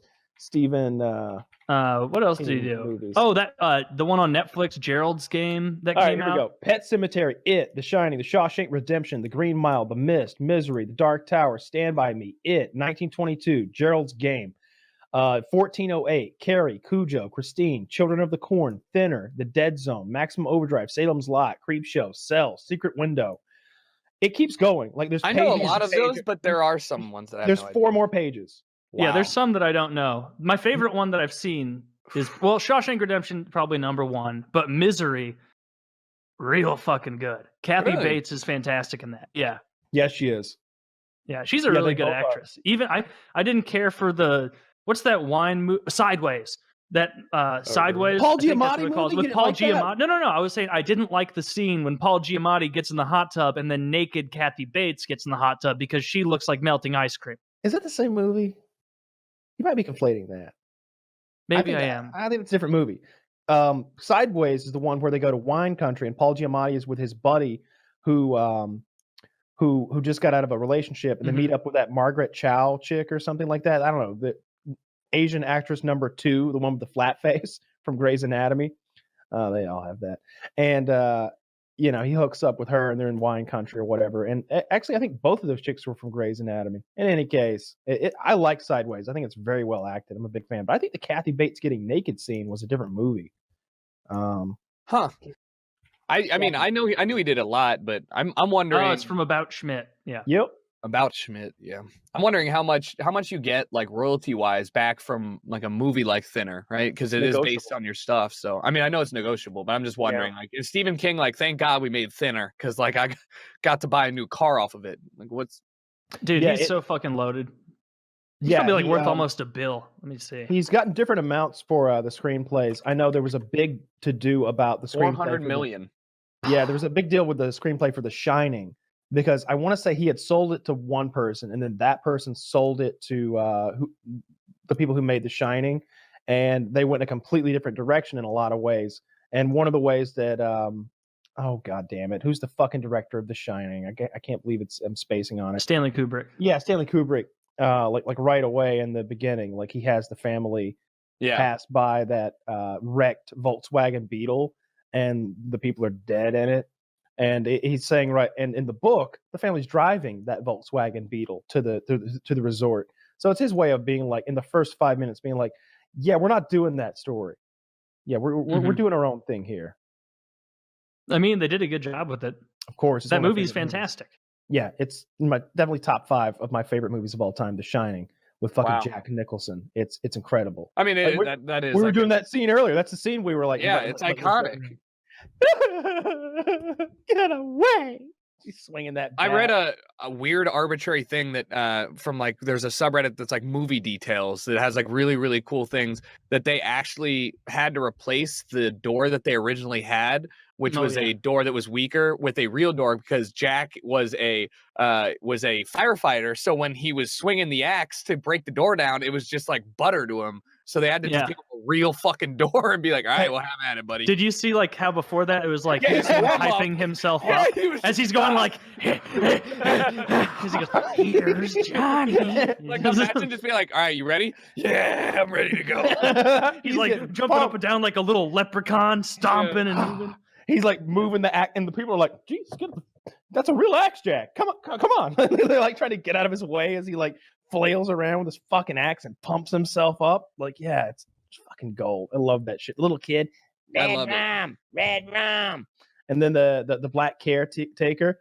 Oh, I love when you do your impression of him. What do I? Oh, he's the like black caretaker. No, what do I say? You like soda, Jack? And like You like soda, pop? Doc? Oh, Doc, that's what it is. You like soda, Doc? Yeah. For this, I'm gonna come back and get killed by your dad. It always sounds like I'm whispering. I'm gonna spend the whole movie getting here, only to get chopped down like an oak tree. Yeah. just the whole movie, he's on his way, like taking planes. It's like planes, trains, and automobiles. The story of the black caretaker. Like he's literally in a snowmobile at one point, a snowcat, and he gets there. He's like, what seems to be all the Nicholson? He's just like, it's just another day at work, 4 days to get here, and then I die. Oh shit! You got the shine. Yeah, you got the shine. Yeah, it's great. I've watched so many film theories about that, about whether Danny had been molested by Jack Nicholson's character.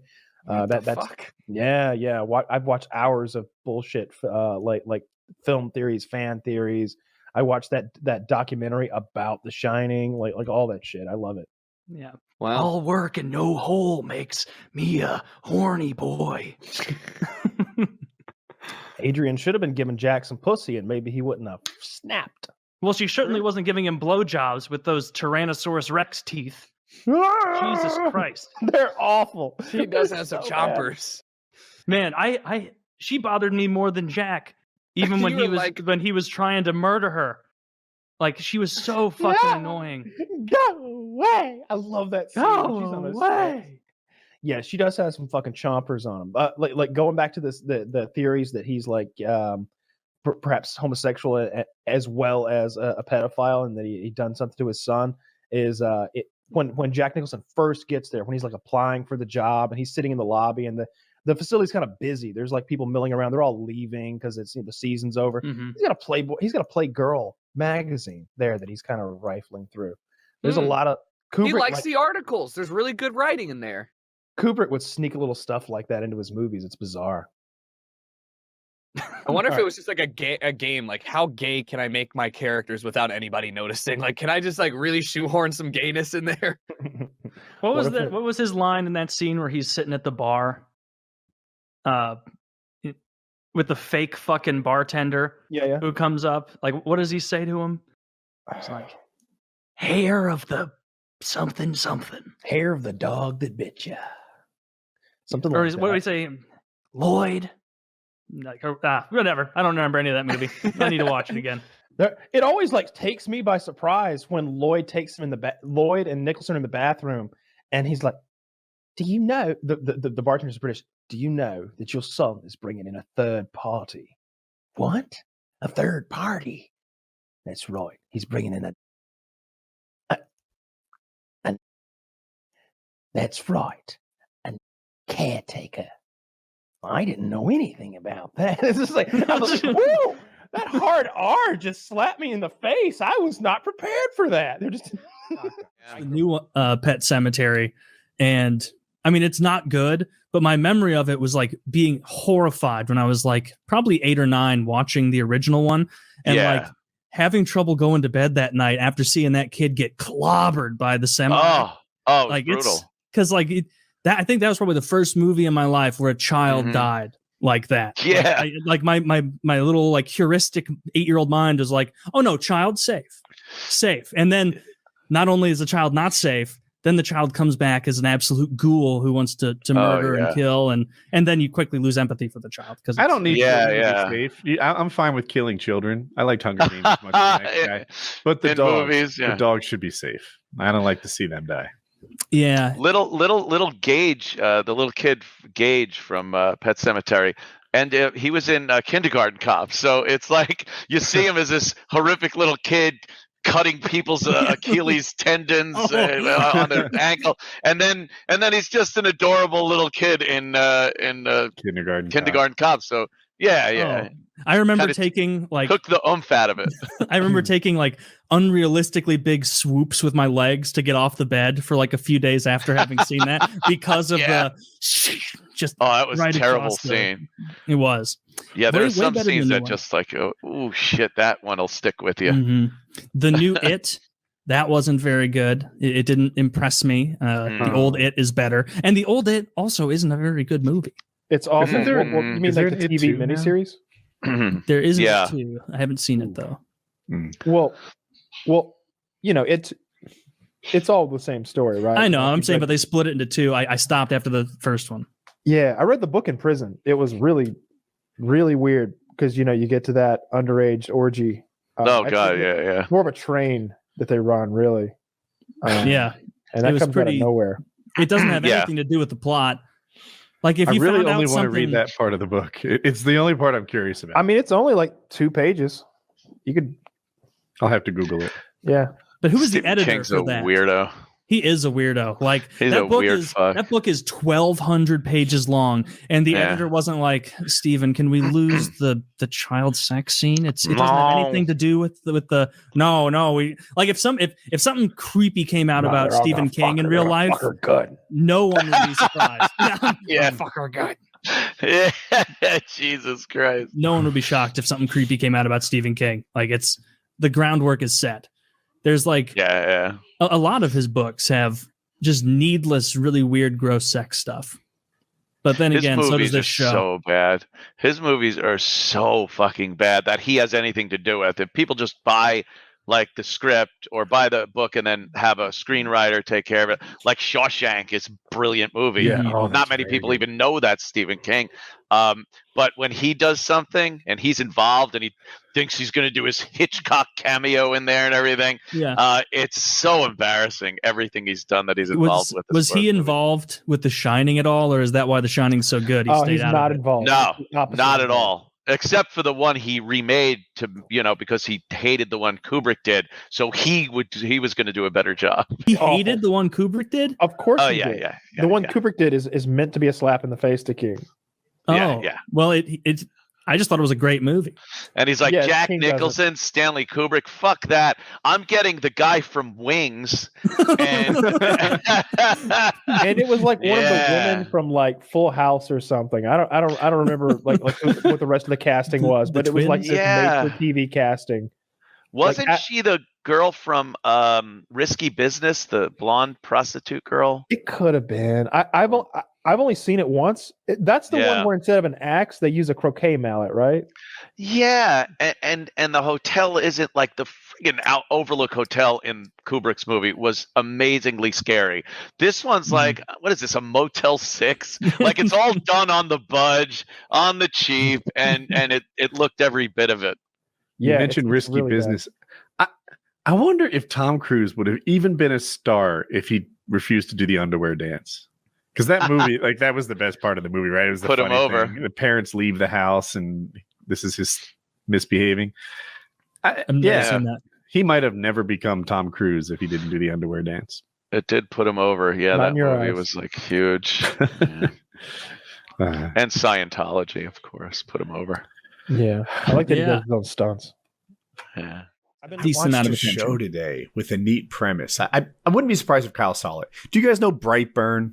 This show, no, this TV show? It's a movie, actually. So here it is. It's Superman, essentially, right? So you've got this farming couple, lovely, wonderful, good-hearted people who make an honest living working the land and growing their crops. And then a meteor-like spaceship comes and plows into the earth. They had been trying to have children, but didn't. And sure enough, mom discovers her beautiful baby boy. And they raise this child like it was their own with nothing but kindness and goodness. And it's basically Superman. But sometime around puberty, the boy is bad. And he starts like fucking things up. And he wants to like scare or rape a girl that's his age. She's like also 12 years old, sneaking into her room at night and doing creepy shit. He breaks her hand by just smashing it with his own super strength right in school, like in gym class. He just crushes her hand and it's like deformed and wrecked. He fucks her up. And I won't go too much farther. You can get that much almost out of the trailer. But it's what would happen if Superman came to Earth, but no heart of gold. Maybe he was a shitty kid. So we've discussed this before when it came out. I was a big fan of it. But the real mystery is how they didn't get sued, because they're literally copying the Superman mythos right down to the wire. You know, small town Kansas family, boy falls from the sky. They're infertile, so they take him in. It's Roy from The Office, you know, Pam's douchebag first boyfriend, the fiance. He's the dad. The mother is an actress that I've seen around a lot. She usually does comedic stuff. I think I've seen her in some of those like Seth Rogen movies and stuff like that. Some of those comedies. She's a good actress. Taylor likes with the big boobs. Or am I mixing up girls? No, okay. Yeah, yeah. She doesn't have big boobs. And you're thinking of the girl that I like with the big boobs. Oh, am I? Yeah. How did that narrow it down? Like just one? She's a comedian with giant boobs. What's her name? Are we talking about the redhead or the brunette? Brunette. Comedian with giant boobs. She's a blonde, isn't she? Roseanne. No. She had a Netflix special. She did ayahuasca in one of the episodes. Oh, that's not her. That's who are we talking about? It's Chelsea Handler. He's thinking of Chelsea Handler. It's not her though. Okay. It's not. Definitely not Chelsea Handler. It's an actually funny person. So yeah, it's a good fucking movie. It is very scary in parts to me. I thought it was because I don't know. There's something about like if you've got an adult villain, you're like, he's got motives and goals and well thought out evil plan. He'll stop at nothing, but he's got steps to his plan. But when you've got a child who is like the evil doer, it's like, oh my God, kids have all sorts of crazy thoughts. He could just go off on a tangent and like the smallest slight could like send him, and it does. You know, these violent, awful things he does. He takes on a whole new persona. He does lots of murder. his powers are those of Superman. It sounds like the Twilight Zone episode where that kid, where it's like, imagine a world where a little boy can be to his family and you can't do anything about it. Well, now you're in that world and everyone's smoking. Look at this boy. Like that's basically what it is. Just a shitty kid who has ultimate power. But I can see how they wouldn't sue because, like, okay, the origin story is the exact same, but like Superman is a kid. I don't know anything about Superman, but he didn't have a shitty phase. He was always good. And I assume this kid in Brightburn doesn't have a redemption arc. It's about defeating this super shitty kid, not like convincing him to come to become Superman. Pretty much, yeah. Yeah. This is evil Superman. It is ridiculously similar though. Like that's absurd. Kyle said he has the same powers, which is true, but like I'm watching him use his laser eyes and I'm like, these are like the same special, so they're also red laser eyes. Okay. You know, like the same color. Well, actually, red is the color of evil. So they even have the same shit with like his spaceship that he lands in is like a very important plot piece because they hide it in the barn. You know, just like Superman. Wow, he's taking his new superhero form, Sinister. On his chest. Yes, I'm Sinister, and I'm going to meet up with my girlfriend Lois at Penny Lane. This is Lois Payne. She's super slutty.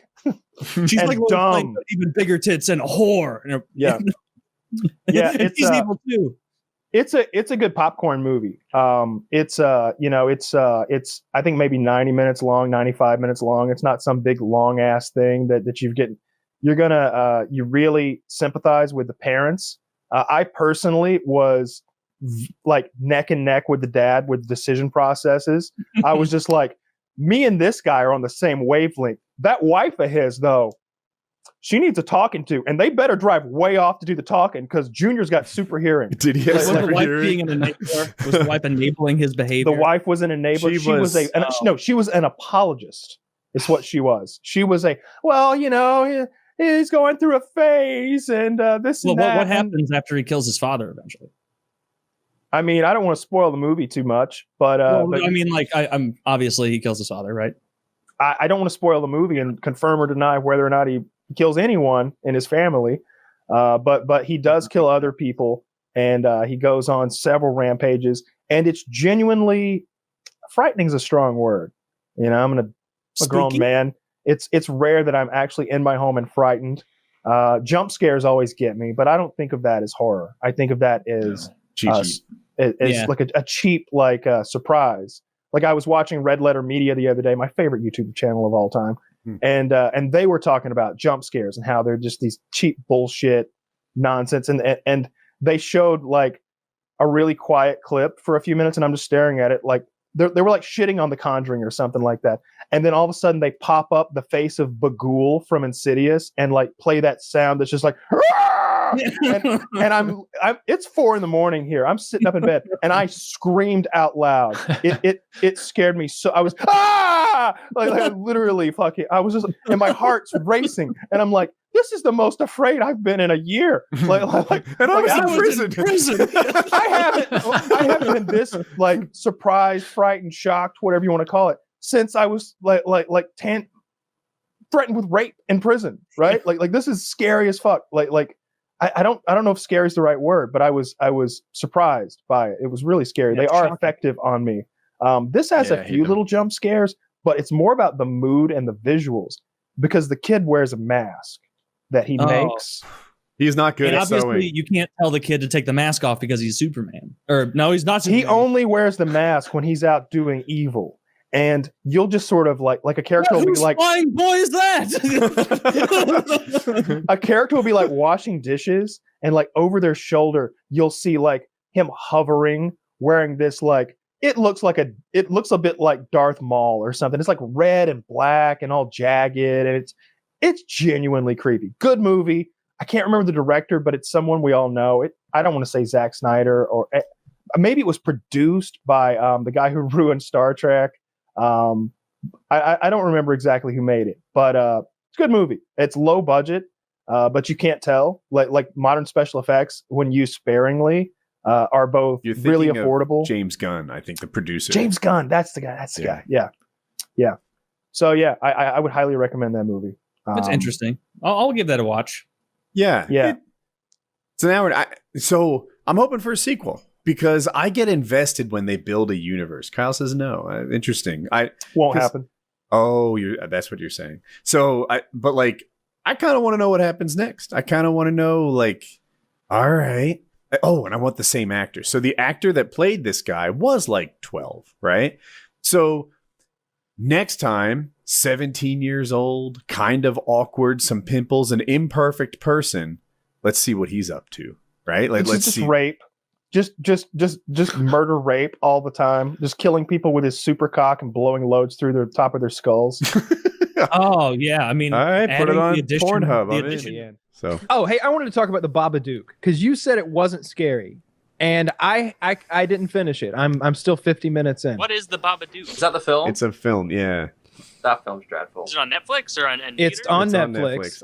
It's called The Babadook, and it's sort of like there's a monster in the closet seemingly, and you don't know if the lady's going. I don't know if the lady's going crazy or if there's an actual like magical children's book that has a demon in it that's trying to possess her and make her kill her child. But there were some really intense, scary moments in there, and we had to turn it off. My girlfriend was screaming. She was like, "Turn it off, turn it off, turn it off," and I didn't mind turning it off one bit because it really was pretty fucking scary. We had to turn it off. Like she initiated the. It's too scary. She initiated. She was screaming. Did you give any, reservations where it's like, oh, you want to stick with it a little more, or were you immediately like, okay, fumbling for the remote to mute it and get it off? Both, because what happened first was we made it 42 minutes into this hour and 30-minute movie. So 42 minutes in, stop. And I'm just like, really? We got to stop? Like, because she's done this a couple times already. She's like, yes, I can't go anymore. And I'm like, all right, stop. So like 2 hours later, after watching some Looney Tunes or something to chill her out, I'm like, you want to try the Babadook again? Let's finish this up. And she's like, all right. So we press play at 42 minutes in. At 7 minutes later, at 49 minutes in, if any of you out there watch the Babadook, just keep in mind around 48, 49 minutes in, that's some scary fucking shit. What's happening in it? Can you give a hint? Like a reminder for me? Don't give too much away, because I haven't seen a good scary movie in a long time. I think I might watch this. Is she first seeing hints of the monster? Is that what it is? She's under the covers and stuff's and shit's going down. Mm-hmm. And that was, and when the shit went down, literally, she screamed and hit me and was like doing this, like, stop it. And I was just like, all right, fuck. Like, so we haven't went back since. It was maybe 5 or 10 minutes after Where You Are that I figured out the representation and the symbolism of the film. And I'm not good at that, but it's like I'm never the guy that's which leads me to believe that you're just wrong. I'm just like, no, it's a scary fucking monster, man. I'm just Nah, I'm usually not the guy who's like, oh, I see this represents her fucking like penis complex or something.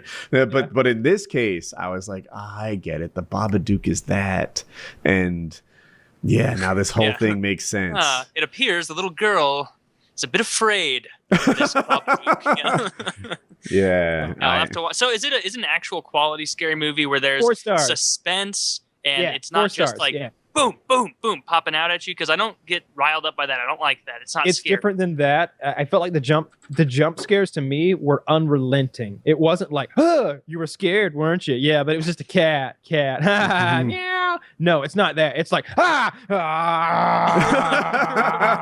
and you're just like, God, no, make it stop. When does the sun come up and we know it's just a dream? Like it just shit just keeps coming for you, and it won't let you have that moment of relief when you're just like, oh, well, that was scary, huh? Yeah. This is a pretty scary movie, isn't it? Like, there's not a lot of that bullshit. But in between scares, I got analytical on it, which is why I was less scared. I'm like, oh yeah, she's fighting it that way. Well, that makes sense. This ties into my thesis. Like, oh yeah, and then she's doing this, and this is how she's countering it, and oh, this is how it wraps. I knew it. Didn't you find the kid really annoying? Oh yeah. Like in my head, I was like, so the lady's got. The kid was perfectly cast, I thought. Like, he was supposed to be a challenging kid. He wasn't. It was difficult to watch him, in my opinion. I mean, it was kind of scary. I understand where you coming from, but that kid just frustrated me the whole freaking time. In my head, like she has a special needs kid. Like that kid's on the spectrum somehow, and she's just, it's another thing she has to cope with. I didn't click on like you though. I still don't actually get the ending.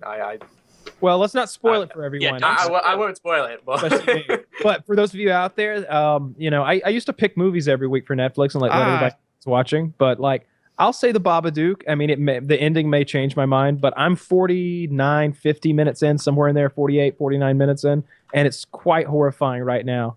And the last movie that scared me this badly was The Grudge, I think. And I don't know, something about stuff. Those pale faces crawling toward you, all twitchy, just really horrified me back in the day. So you didn't like The Ring either? I hated The Grudge. Those movies did scare me. Possession movies really scare me. Because in some small way, like if you're religious at all, or if you have any religious background, you have a little bit of there's a little bit of like thing there that's like, yeah, demons are real. Like you have actual adults who will like go along. I bet certain people in this call might know someone who believes very strongly that demons could possess you and, you know, work into your life and make things difficult for you. So making the leap in a horror movie just becomes all that easier, and it's even more frightening. So demons scare me, aliens scare me, but slashers never scare me. Anything that I could literally deal with a gun, like I'm not scared of that at all. Like the guy sneaking into your house late at night, like he's fucked. Like I'm the complete opposite of that. Like if I see an alien movie, I don't really give a shit. I'm not scared. If I see a demon movie, it's like, all right, this is all make-believe. There's no ghouls and goblins out to get me. But if I see like not just like a slasher serial killer that's going around willy-nilly killing people like Jason, but if it's like a meticulous, calculated serial killer that would be around with before you could set up your armory and be there like some gallant hero ready to fend him off, those are creepy. Because it's like that guy could be standing behind me right now just with a weird smile on his face and one of those Edward Scissorhands shaving blades in his hands, ready to slice you open. That's what's way scarier. It's kind of, while the screen went white, I was typing to Mike the deeper symbolism of the movie. I'm right? Like I nailed it? Yeah. I don't click on. I just see. But did you appreciate the movie on a whole nother level now? Yeah, but the kid just annoyed me the whole film. Okay, maybe not. It just took was an annoying kid. The scare factor. I want it, like my first thought was when early on it seemed like she was super frazzled, the kid was super frazzled. I was like, if I'm that parent, I have to check myself in somewhere, and the kid needs to be checked. We have to be separated because I can't take care of the kid, and I might be like the kid might be endangering me, and I might be endangering the kid. We're better separate. Like I'd have had to cut ties with the kid. Have you seen the new Insidious? I haven't. I think is Insidious the one where there are the videotapes of the family murders? That's Sinister. Oh right? wait, are you thinking of Paranormal? No, that also describes Paranormal. But there aren't videotapes of the murders. There's videotapes of all the paranormal activity, and the thing I'm talking about, the videotapes comprise solely of the murders. Oh, like there's okay. I think. Oh shit! I watched that the other night. It's very scary. Sinister? I think that's called Sinister. It's Sinister. The first one had Ethan Hawke in it. That movie is very, very scary. But I'm not. I think I get that confused with what's the one you mentioned? Insidious. What's that about? What's the premise there? They travel in like another realm to like and they can see the dead, and the dead can come into the real world and stuff like that. I wish we could do a movie night on PKA again. I wish I could stream a movie. You never have rights to do something like that. But we used to do something like that with Netflix. But just like a big chat session where we all watch together. That'd be fun. Yeah, I could do that. Well, I like scary movies a lot. There's just not a lot of really good ones. I don't like cheap. Just don't watch the new Insidious. It is terrible. Like the first two are pretty good in my opinion, but the last one I went to the cinema and we walked out about 3/4 of the way through. It was just That's dreadful. the trouble with horror movies. I feel like if I watch, say, a romantic comedy, an action movie, or whatever, a bad movie is still like, all right. A bad horror movie can be truly, truly awful. Just a job to sit through. Bad horror movies are the worst of the bad movies. Maybe they're harder to do well. I don't know. The sequel to It will be coming. The movie was not good. Like I gotta say, you I saw the new It? I still have. Chiz and I watched it, and we were both like first of all, Chiz and I recently watched The Conjuring together. It's fucking scary. All right, Chiz didn't find it to be as scary as maybe I had built it up to be, but you know, when you build something up, your mind can paint terrifying pictures, and The Conjuring perhaps didn't live up to those. However, The Conjuring is frightening. There are maybe 4 points in the movie where where I yell out loud, and I'm just like, ah, fuck. And there's at least 4 or 5 more that are really scary. And but it wasn't scared at any point during that entire movie. The CGI was so it wasn't bad, but it wasn't scary. When you say it wasn't scary to you, do you mean there weren't any like pop-up scares that really got you, or the entire feel of the movie didn't pull you in and creep you out? Both. The pop-up scares, you're like, all right, here it comes. And it's not even scary. And there was no like dread built up. I didn't think the scariest part of the entire movie was the fact that the girl's father was very rapey. That was the scariest thing. That was the only fear throughout the whole thing was like, God, is he gonna fuck her? Like he's getting real grabby with this 13-year-old girl. He's like, you're still my little girl, right? What do you got in that bag? Some tampons? Oh, you're still my little girl. Is that a real thing, or you just saying yeah, it? No? Yeah. He's like stroking her hair. He's like, yo, your that hair. sounds pretty scary. I want to jump in and say I mixed up Hank Green and John Green, just to cut people off who say I mixed up Hank Green and John Green. It's okay. Yeah. That was the only like fucked up thing in the whole movie. The like, you know, the monster, which sort of takes on the form of whatever you're most afraid of. Like it. I mean, at one point it grabs a little boy and rips his arm off. But in practice, it's not scary. You're just like, I guess that kid's gonna die. It was kind of funny. You could almost laugh at it. Like there was an SNL bit where who was it that was down in the it was that plays Session. Kellyanne Conway. It was Kellyanne Conway. She was it down in the sewer. No. Hey there, it's Kellyanne Conway here. Yeah, absolutely, because of her makeup. But it wasn't actually Kellyanne Conway. It was the same. No, of course actress. not. Well, It's Saturday Night Live. Yeah. You said it was Kellyanne Conway. Kellyanne Conway's been on the show, I think. Anyway, it was the same actress that plays Kellyanne Conway. What's your all-time scariest movie that you guys have ever seen? I know that's a tough one because it's hard to. The Exorcist is very fucking scary because it spends a lot of time building up that dread and establishing the characters. And when you finally get to the show, when that girl is raspily stabbing herself in the vagina with a crucifix, screaming, "Let Jesus fuck you! Let Jesus fuck you!" And the priest is like, "What the shit?" Like, that's scary to me. That movie is quite scary. The Conjuring, honestly, is one of the scariest movies. And the Ascent. The Descent. The Descent. Yeah. The Descent. I especially when I watched it in like 2006, I want to say, when it came out in theaters. At that point in my life, I came out and I was like, that's the scariest movie I've ever seen. That's it right there, like bar none. Descent, now, of course, I have my. Not had that impact on me. I'm sorry, that was a break. My scariest movie, because it caught me at the right time in my life, original Poltergeist. That movie. Oh, really? Maybe you were older when you saw it. I don't know. Rated PG. I don't think so. How much you would bet?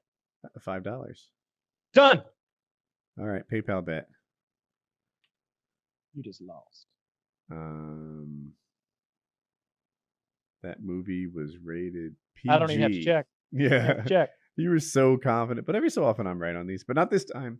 That movie freaked me out, and I don't know. There were TVs in my house. Static was a thing that would happen on TVs back in the day. That freaked me out. All sorts of dark, closed doors or rooms you didn't use all the time, like, your parents' closet or something, became suspect. And it just, I don't know.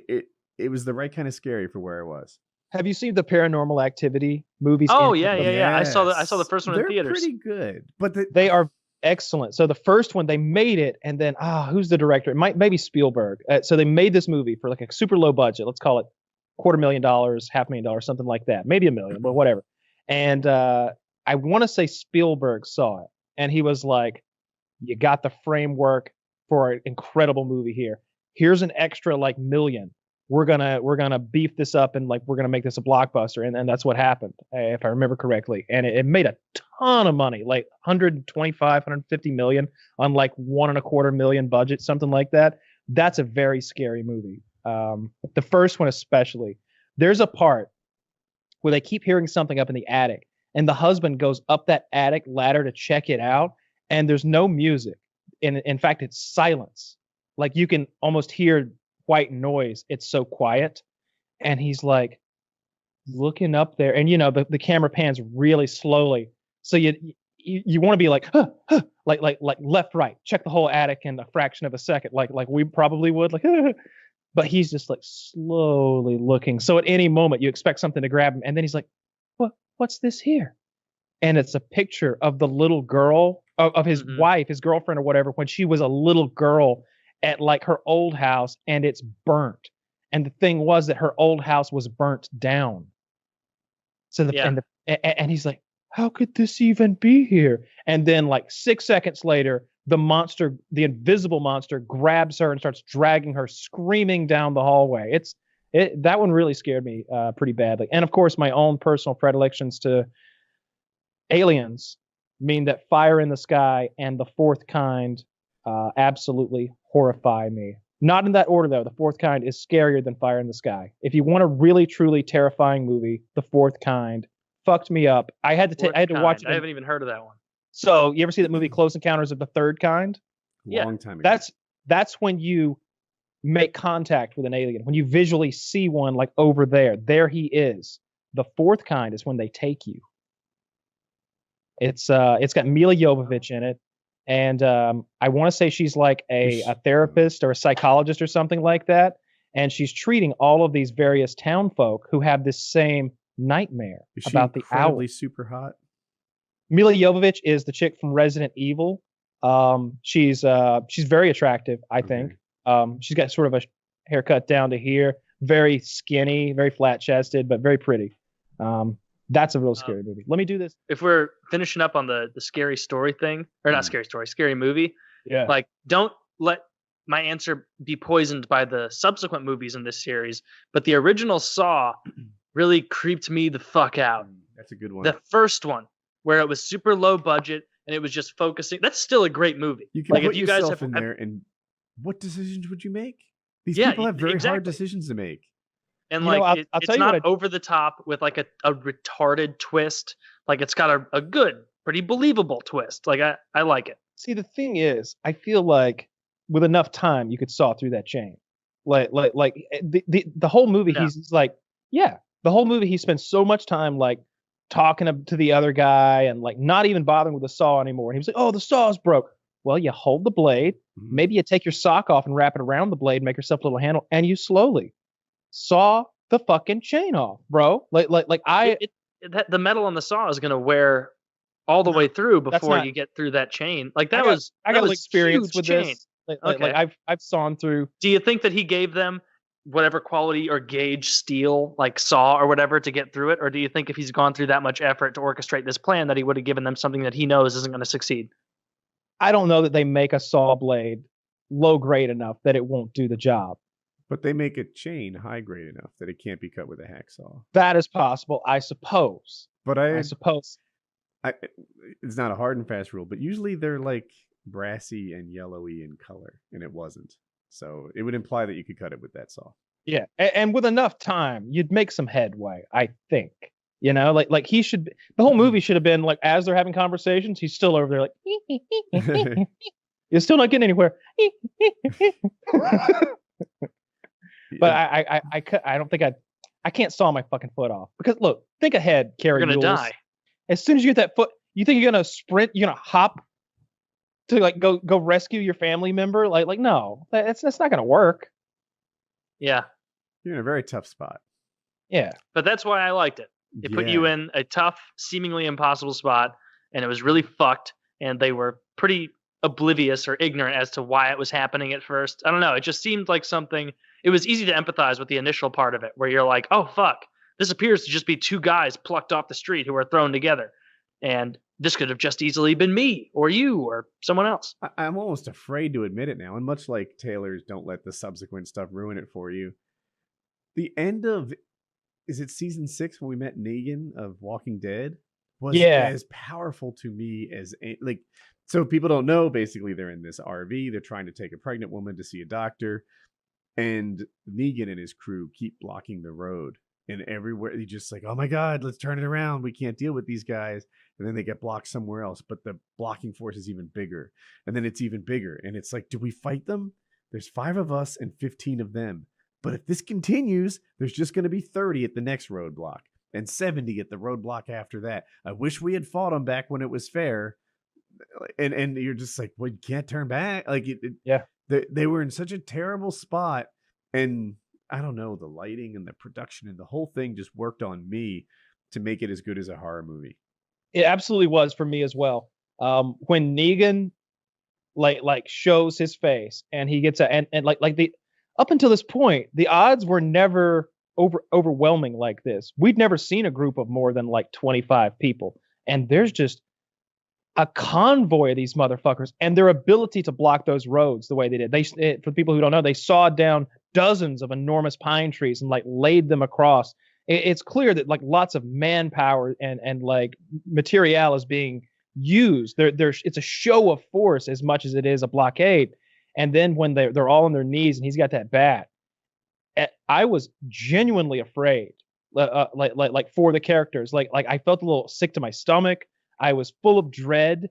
And then he kills Abraham, and then and someone pops off and hits him, right? You know, Daryl does, and then he's like, "What did I tell you?